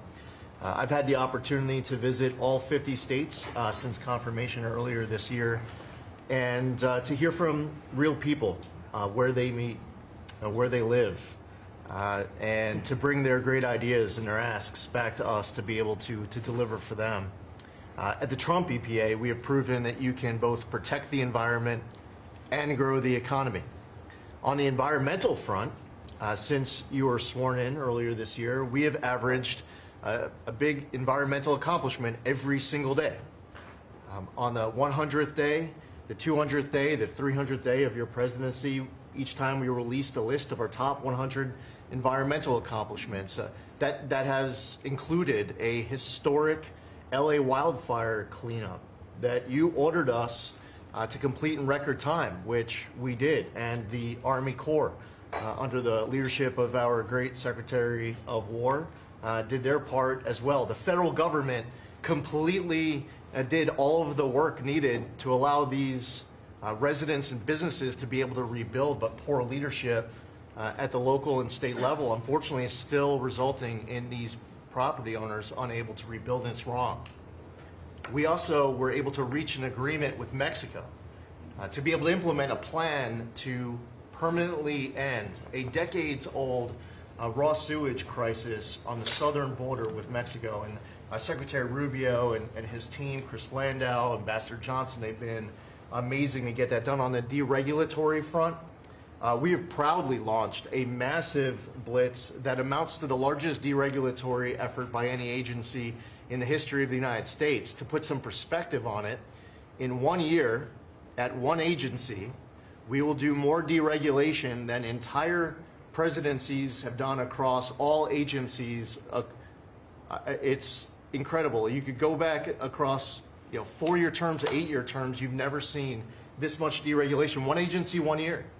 In fact, when finalized, the proposed rescission of the 2009 Obama EPA endangerment finding amounts to the largest deregulatory action in the history of the United States of America. From fixing the agency's definition of waters of the United States, which is important for our farmers, our ranchers, and other landowners, to the effort to end electric vehicle mandates and promote consumer choice, eliminating regulations designed to eliminate entire sectors of our energy economy. We're thinking big and we're delivering big. We have reduced terrible deratements on diesel exhaust fluid systems. We're getting water moving faster, new pipelines and power plants built, and we're helping to unleash energy dominance. Mr. President, on the operational front, we have significantly reduced the size of the agency workforce, and we are accomplishing more with less. It's all about priorities, and our focus is on fulfilling our statutory obligations, helping to fast-track project approvals that were taking way too long, and closely following the law, as well as key Supreme Court decisions like Loper-Bright that overturned the Chevron doctrine. We inherited massive backlogs that we have been eliminating all year long. We've been implementing your executive order to end COVID-era remote work. We consolidated real estate, canceled expensive media subscriptions, and closed a Biden EPA museum that none of you knew even existed. I'm sure none of you actually visited. To put it another way, in 2024, the Biden EPA obligated and spent over $60 billion in 1 year, an agency with an operational budget of about $10 billion a year. In their own words, caught on camera, they were tossing gold bars off the Titanic, wasting precious tax dollars to pay off well-connected Obama and Biden officials. And they were doing it without any apology or regret.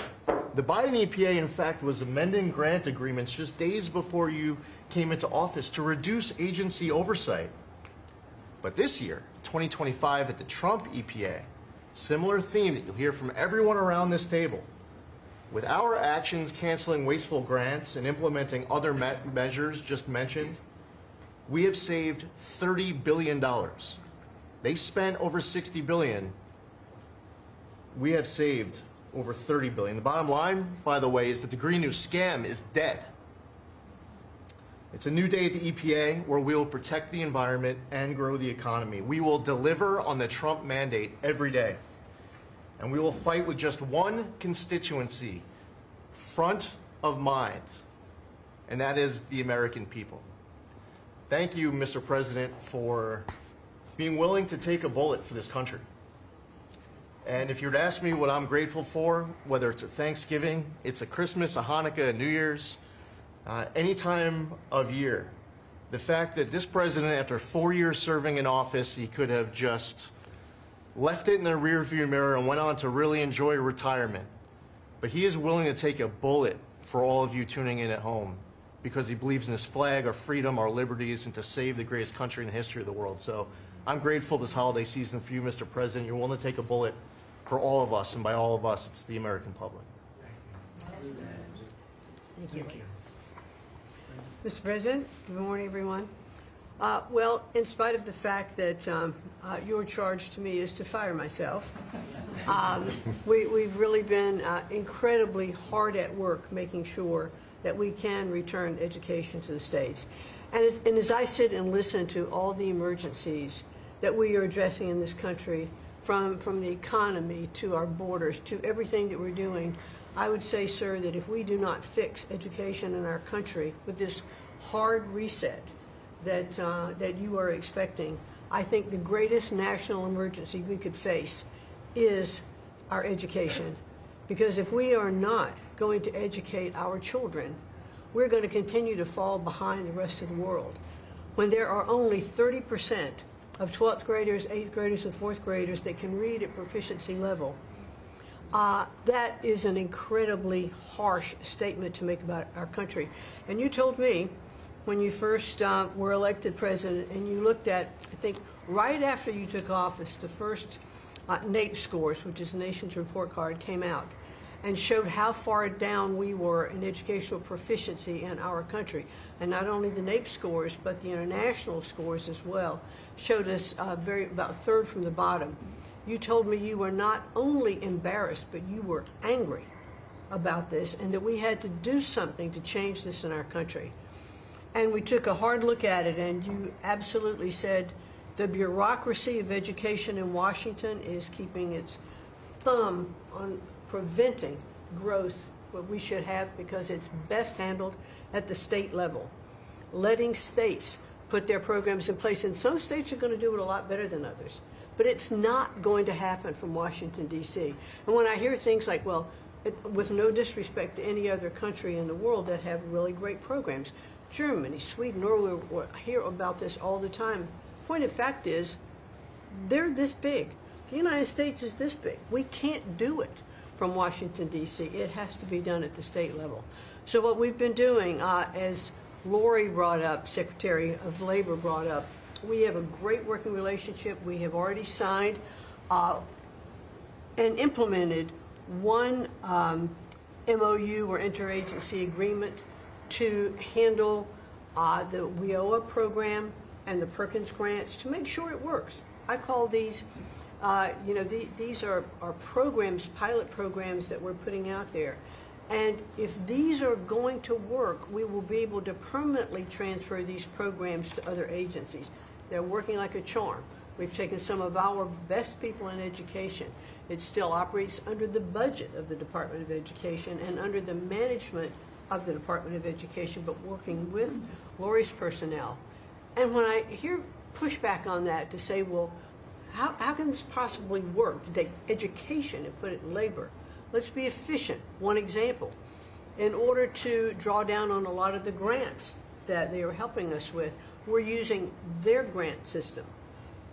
The grant system at the Department of Education is like held together with bubble gum and rubber bands.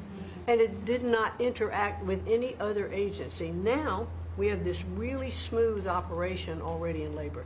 So that has prompted us to sign also other interagency agreements, 2 more with labor, 1 with HHS, 1 with the Department of State, and we'll be moving other programs, but these are proof of concept. Let's make sure they're working and working smoothly before we ask Congress to codify these permanent moves. So that's kind of in the world of K through 12, what we're looking at right now, but in the world of higher education, as Attorney General Bondi mentioned, we've been working really very hard to make sure that we've got anti-Semitism and DEI out of our universities, and put some pretty stiff fines on, worked some good deals. I'm enjoying working with Harmeet, who is just an incredible negotiator. So we're bringing all of that to bear as well. So I can say, sir, that we are moving to return education to the states and to bring the level of education back up, making sure our students can read by reintroducing the science of reading in schools.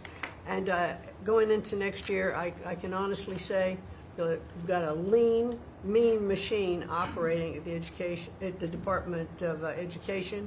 It's only half the workforce of when we started, and we're more efficient, and I think we're going to see better results as we move into next year. So thank you for this incredible opportunity.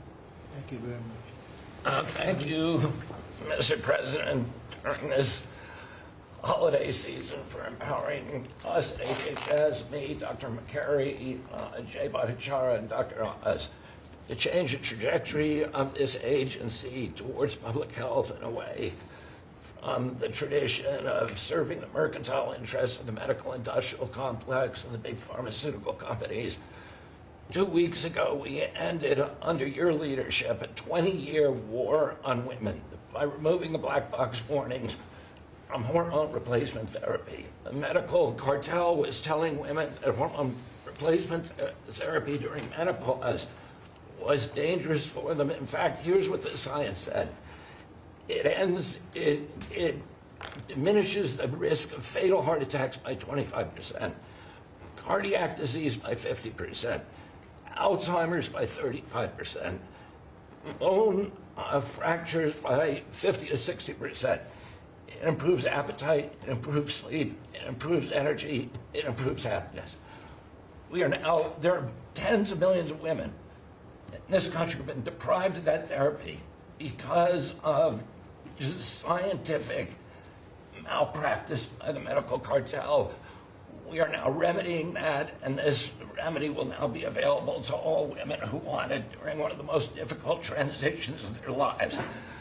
MFN is one of our greatest accomplishments. It would not have happened without you. You were the only person who believed in it. You drove us to get it done. We've now made agreements with the 5 biggest pharmaceutical companies. We have 12 more in the lineup to make agreements. By the time this administration leaves office, 95% of the drugs in this country we will have the lowest prices of any nation in the developed world.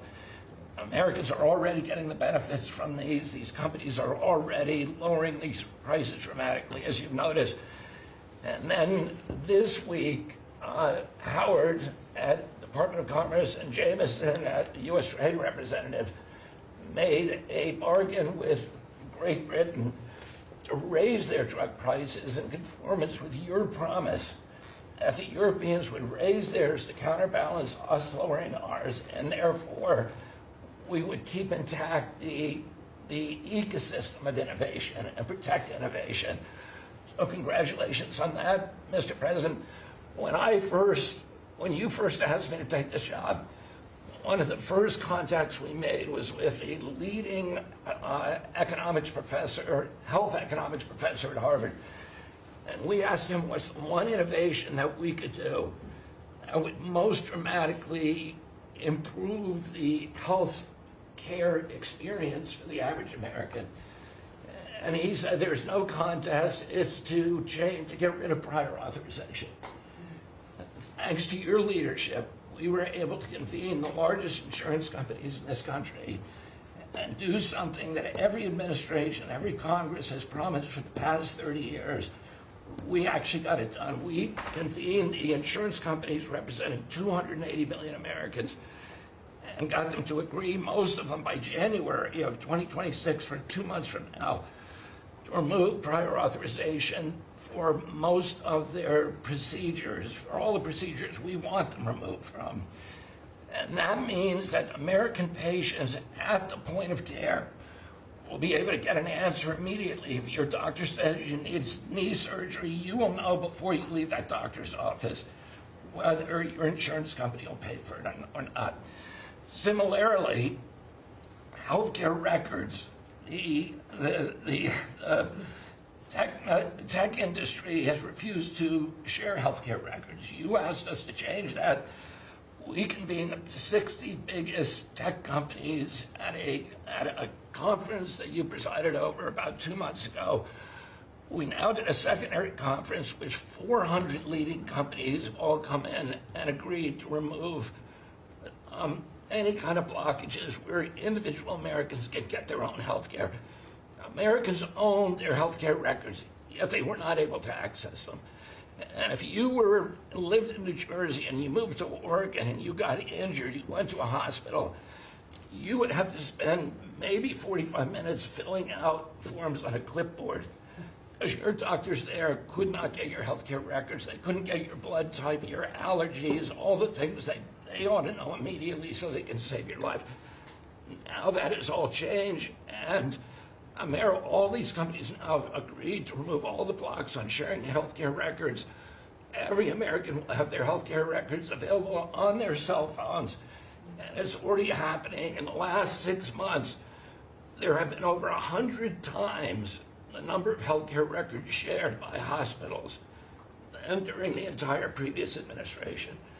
On deregulation, HHS proudly is now leading the pack, and thank you for your help on that, Russ.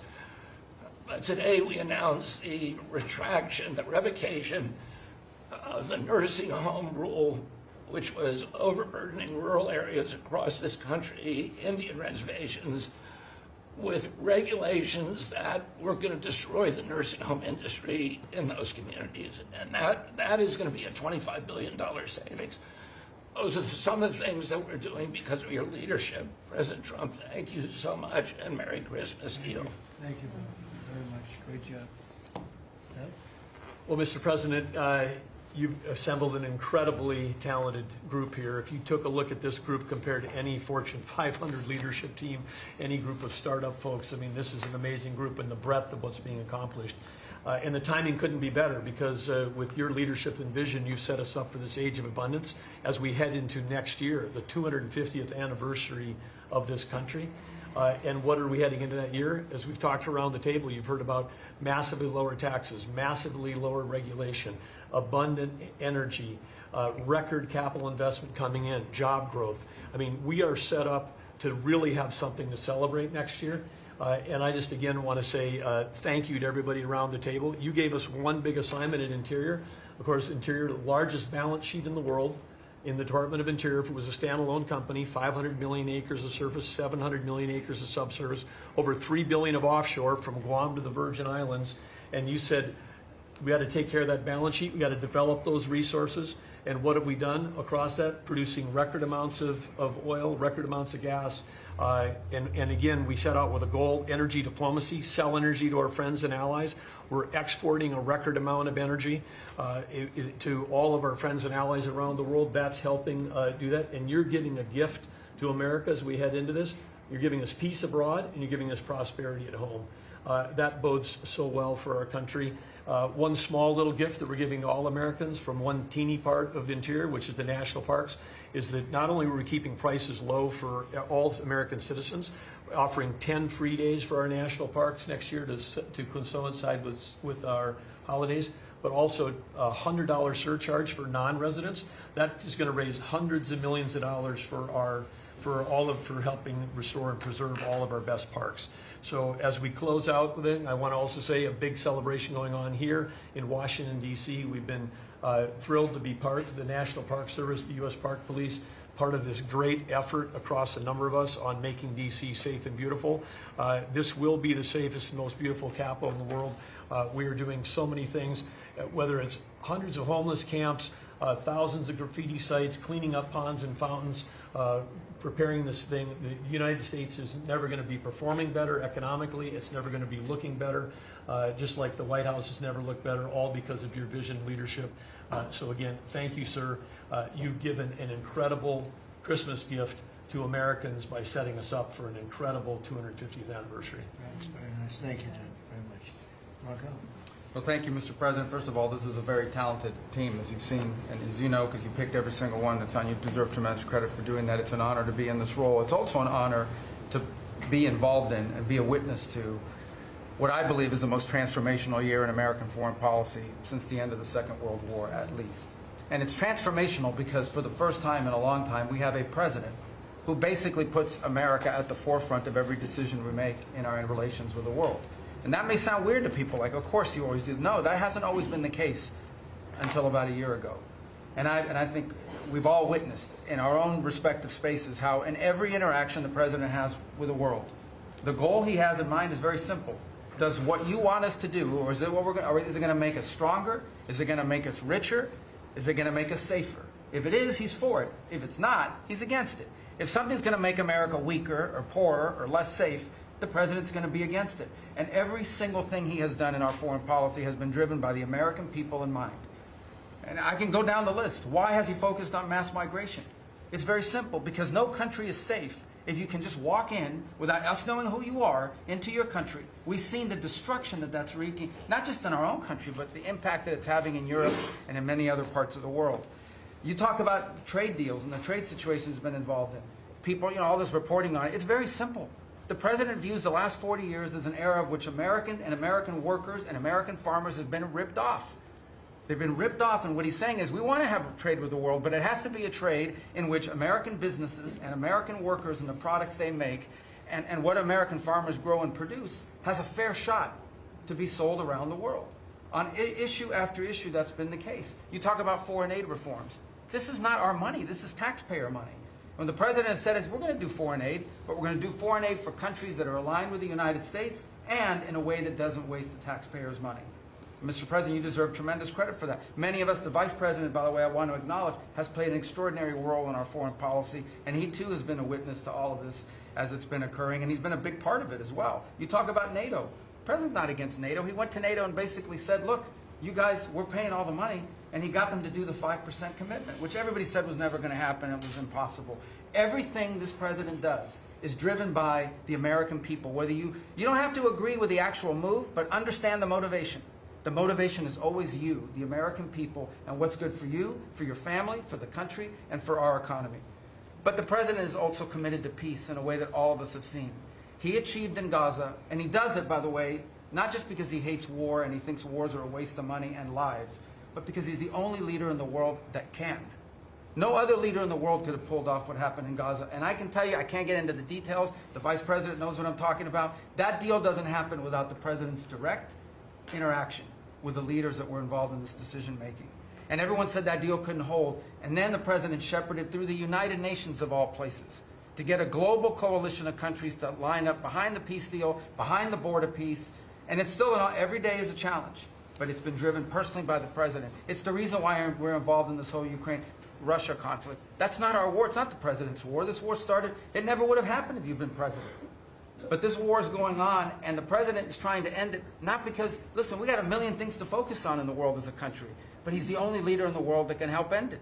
And that's why even as we speak to you now, Steve Witkoff is in Moscow trying to find a way to end this war, to save lives of 9,000 people, Mr. President, as you know, are dying every week. More people are dying a week in that war than have died in the entirety of the U.S.'s involvement in Afghanistan or Iraq. Just think about that, how bloody and destructive it is.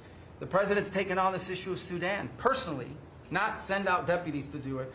Again, far away from the United States, because he's the only leader in the world that can bring it about to an end, not to mention all the other peace deals, very dangerous ones like India and Pakistan, or Cambodia and Thailand.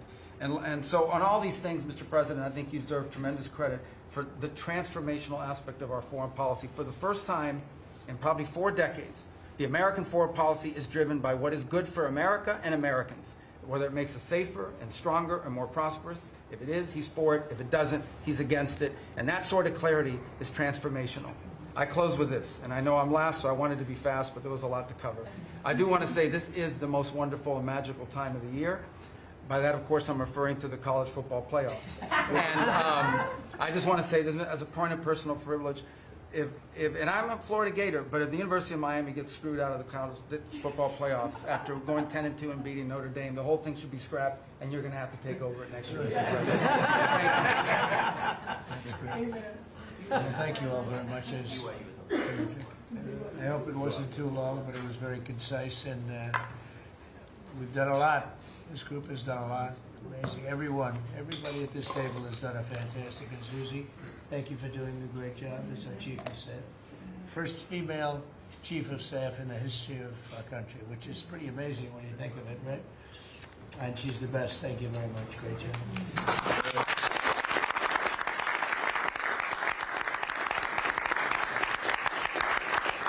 So after that, do you want to ask any questions? Mr. President, thank you so much. Mr. President, there's been a lot of speculation about who the next Fed chairman could possibly be. You said you have somebody in mind. Yeah. How many names were you given on the final list? And does that person currently work on the board of the Federal Reserve? Well, I'd say that we probably looked at 10.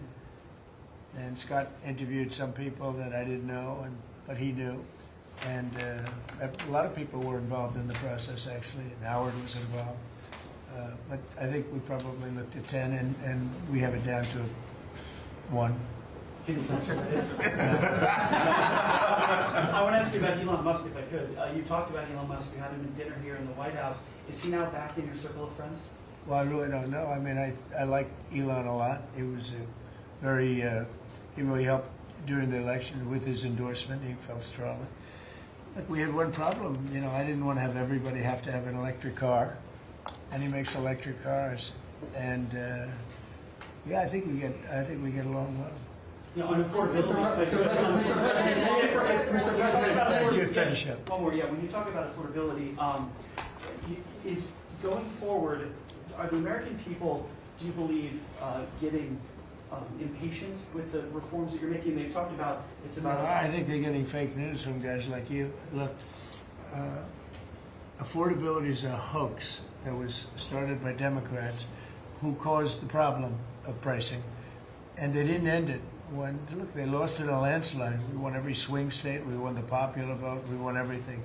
You take a look at districts. It was 2,750 to 500, 525. Because that was an affordability problem. We brought it down. Look at energy. Look at the gasoline price. It's like the simplest, and it's the biggest. Because if energy comes down, everything comes down. That's the way it works. We're going to be at 250. You said 199 in some places in the country, right? You said it. I didn't say it. Mm-hmm. And they won't check you. They'll check me. So I'd like to use your number. 199 a gallon. Unthinkable if you go back a year and a half ago. It's unthinkable. So no, we're bringing the prices down, way down. Beef is coming down now. We've done certain magic, and beef is coming down. But we inherited horrible prices. We inherited really the worst inflation in history. We inherited that. When I came in, that's what he had. And we fixed inflation. And we fixed almost everything, if you want to know the truth, including 8 wars. We got 1 to go, but including 8 wars. But when they always say, I watched today where they have a race going on right now in Tennessee, and this woman goes, affordability, affordability. They're the ones that caused the problem. The prices were way high. We're bringing the prices down. But they're like scam artists. They're I call them con men and women. They come out, they say affordability, like, oh, I see prices. We're going to get prices down still further. But we brought them down from the prices they cost. The reason that they had the highest inflation in the history of our country is because they had the highest prices. But we brought them down, and now we have normal inflation. Mr. President, thank you so much for taking questions with your assembled cabinet.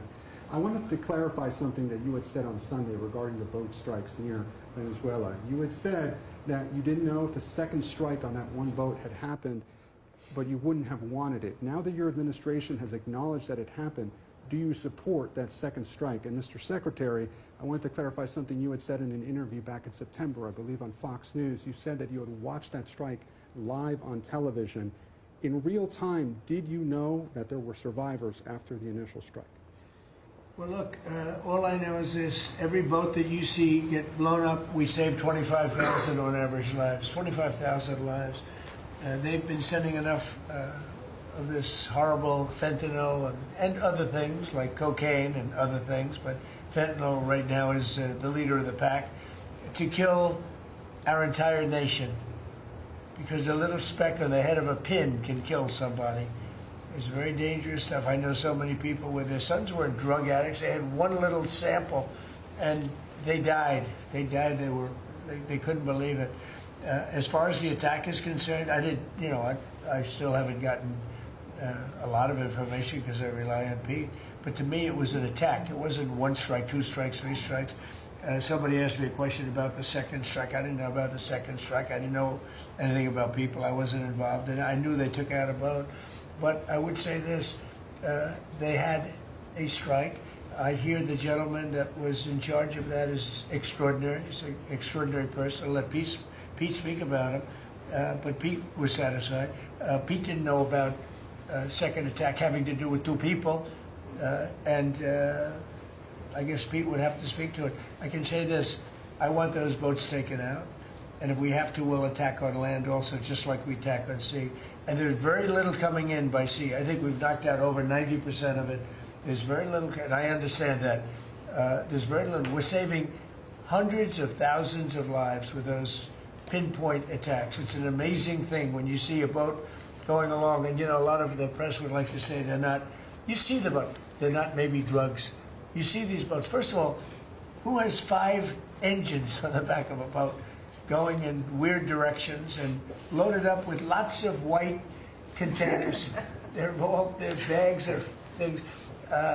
No, they've done an amazing job. And Pete has done an amazing job. Pete, you could probably better answer the question. No, you're spot on, sir. I think you got to start with the baseline, which Marco laid out, everybody's laid out. You've got 20 million people invading our country over 4 years. We don't know where they're coming from. That includes Tren de Aragua and cartels and violent criminals. They bring drugs, and you mentioned it, Mr. President, poisoning, an intentional poisoning of the American people, killing hundreds of thousands of Americans. So the President had the courage to designate these cartels as designated terrorist organizations. Now, a number of us here served in the military and spent 20 years fighting terrorists like Al-Qaeda and ISIS on the other side of the world.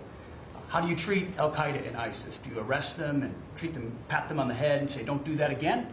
Or do you end the problem directly by taking a lethal, kinetic approach? And that's the way President Trump has authorized the War Department to look at these cartels. And I wish everybody could be in the room watching our professionals like Mitch Bradley, Admiral Mitch Bradley, and others at JSOC and SOCOM and other commanders.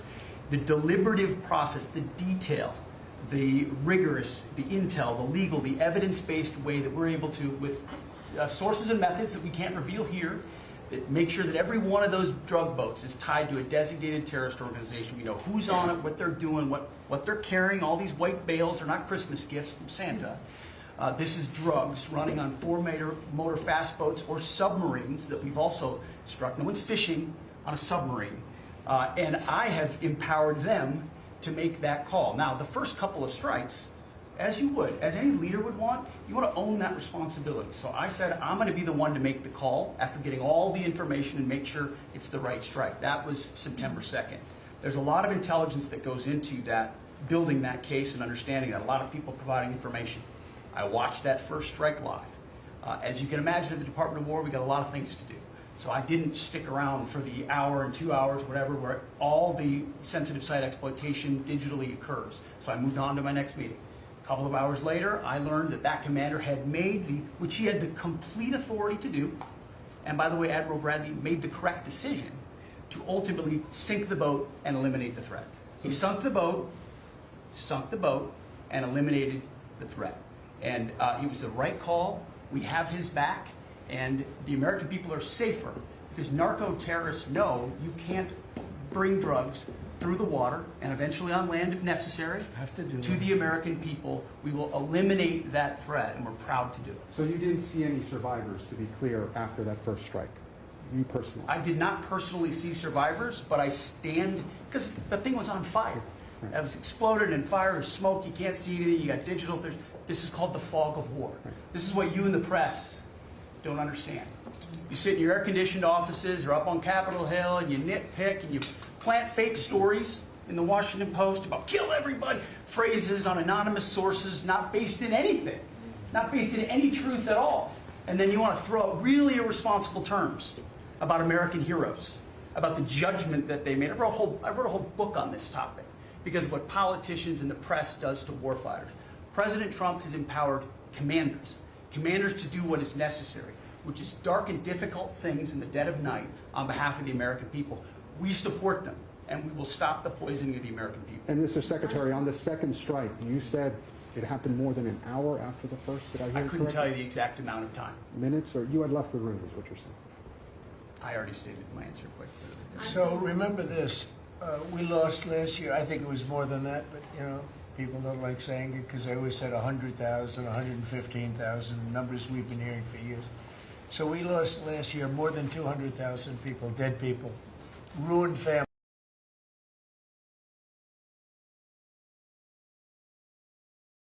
But these people have killed over 200,000 people, actually killed over 200,000 people last year. And those numbers are down. Those numbers are down. They're way down.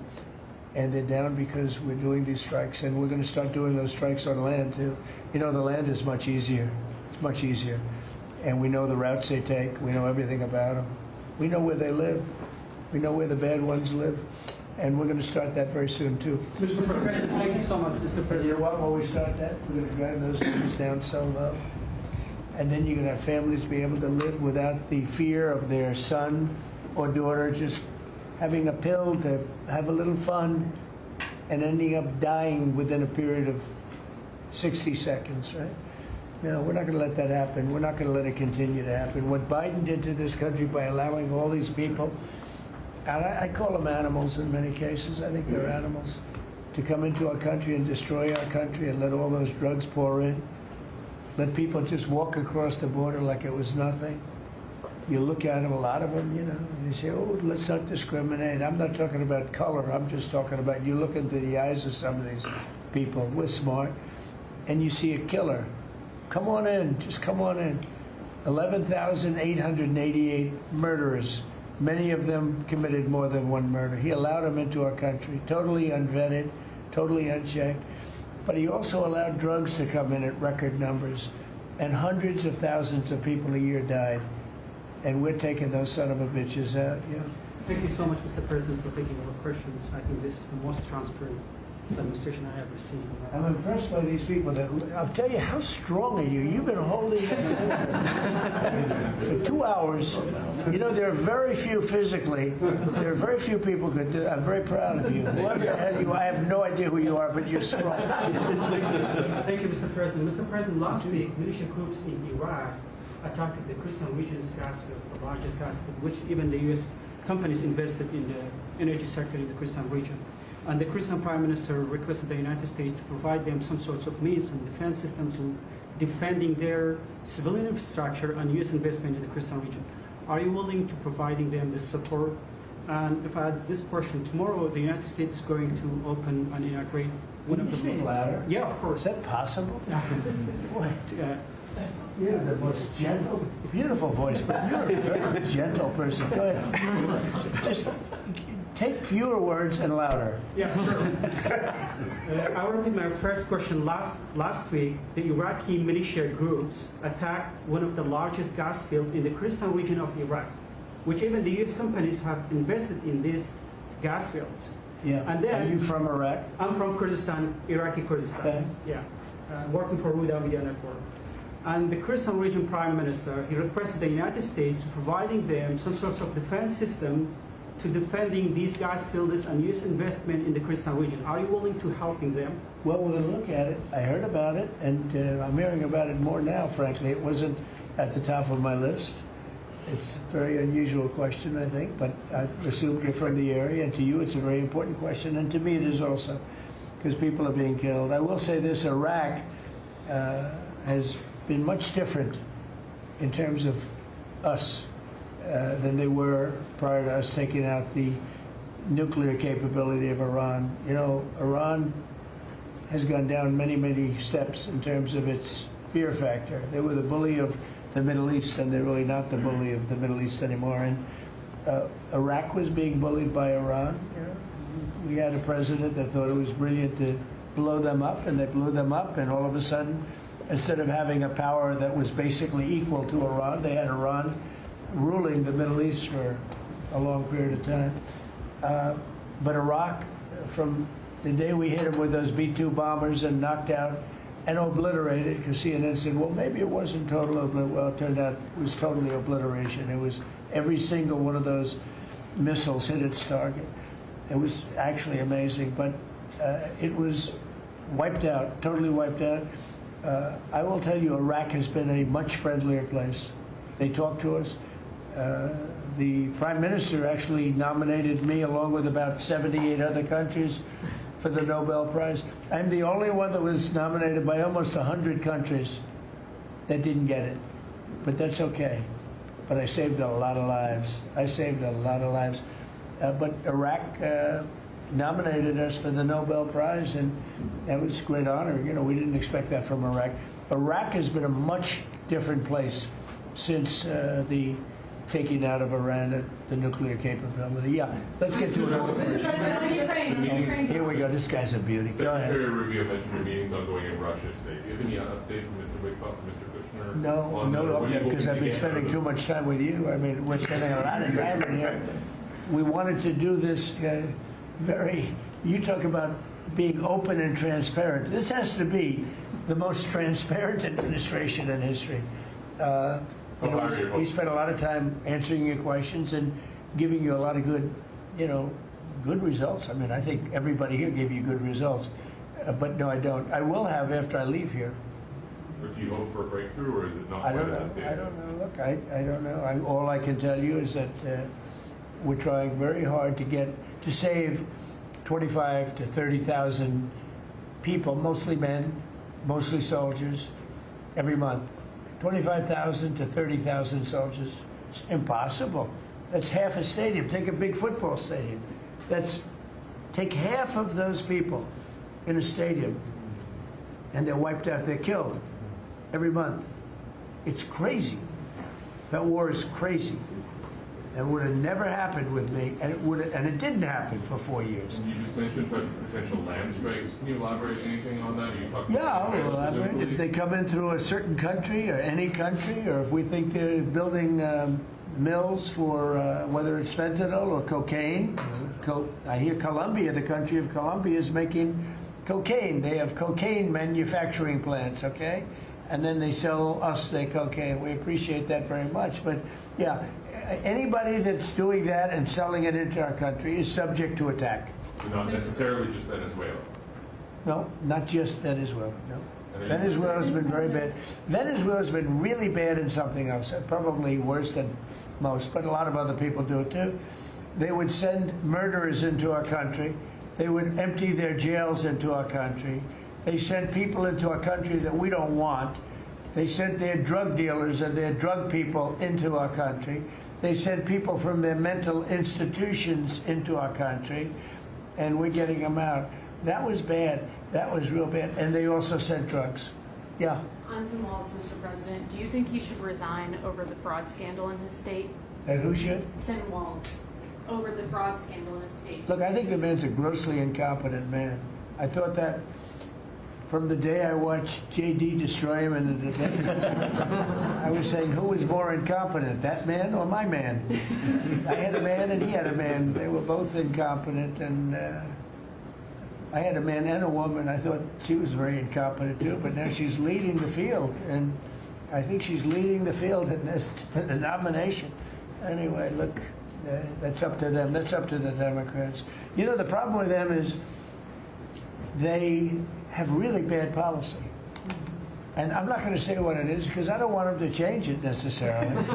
Because I want to run against it, whether it's not going to be me, it's going to be somebody that's going to probably sitting at this table. Could be a couple of people sitting at this table. Could be a couple of people running together sitting at this table, you know. But I want them to win because we've done a great job for this country, and I want that to be carried forward. And you know, I think we have a tremendous bench, really a tremendous bench. But No, I think that Waltz is a grossly incompetent man. There's something wrong with him, okay? There's something wrong with him. And when you look at what he's done with Somalia, which is barely a country, you know, they have no anything. They just run around killing each other. There's no structure. And when I see somebody like Ilhan Omar, who I don't know at all, but I always watch her for years. I've watched her complain about our Constitution, how she's being treated badly. Our Constitution, the United States of America, is a bad place. Hates everybody, hates Jewish people, hates everybody. And I think she's an incompetent person. She's a real terrible person.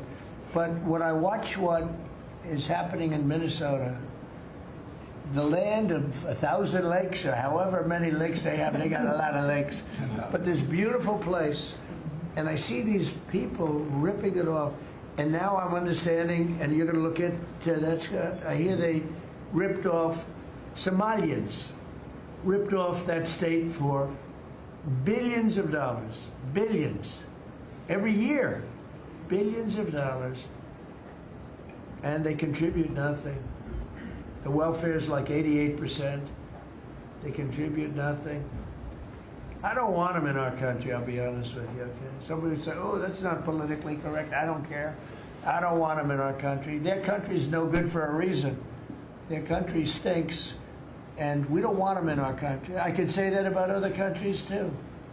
I can say it about other countries, too. We don't want them to hell. We have to rebuild our country. You know, our country's at a tipping point. We could go bad. We're at a tipping point. I don't know if people mind me saying that, but I'm saying it.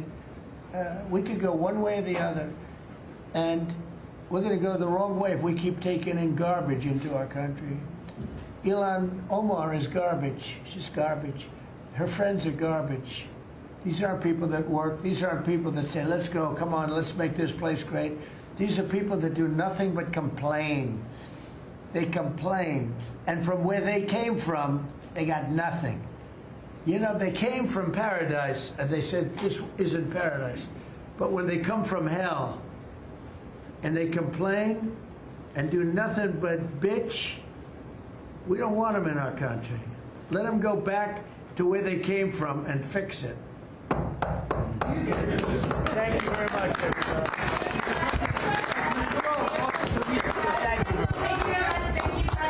Mr. President, has the Bureau offered to leave?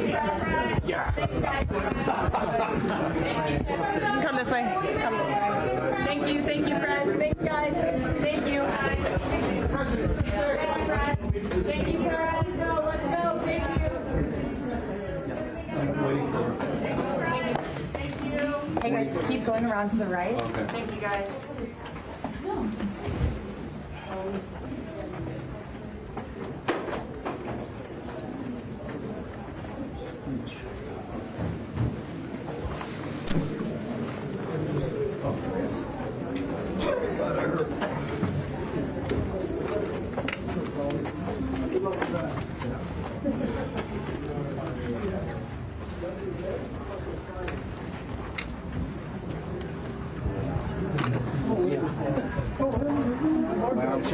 My arm started to cave and I had to shift up. Pictures you took of Mark getting his shout out.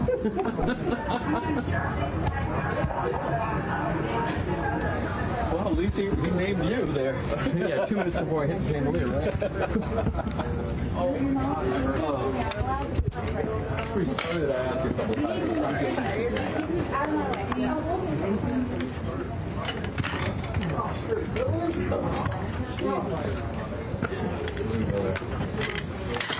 just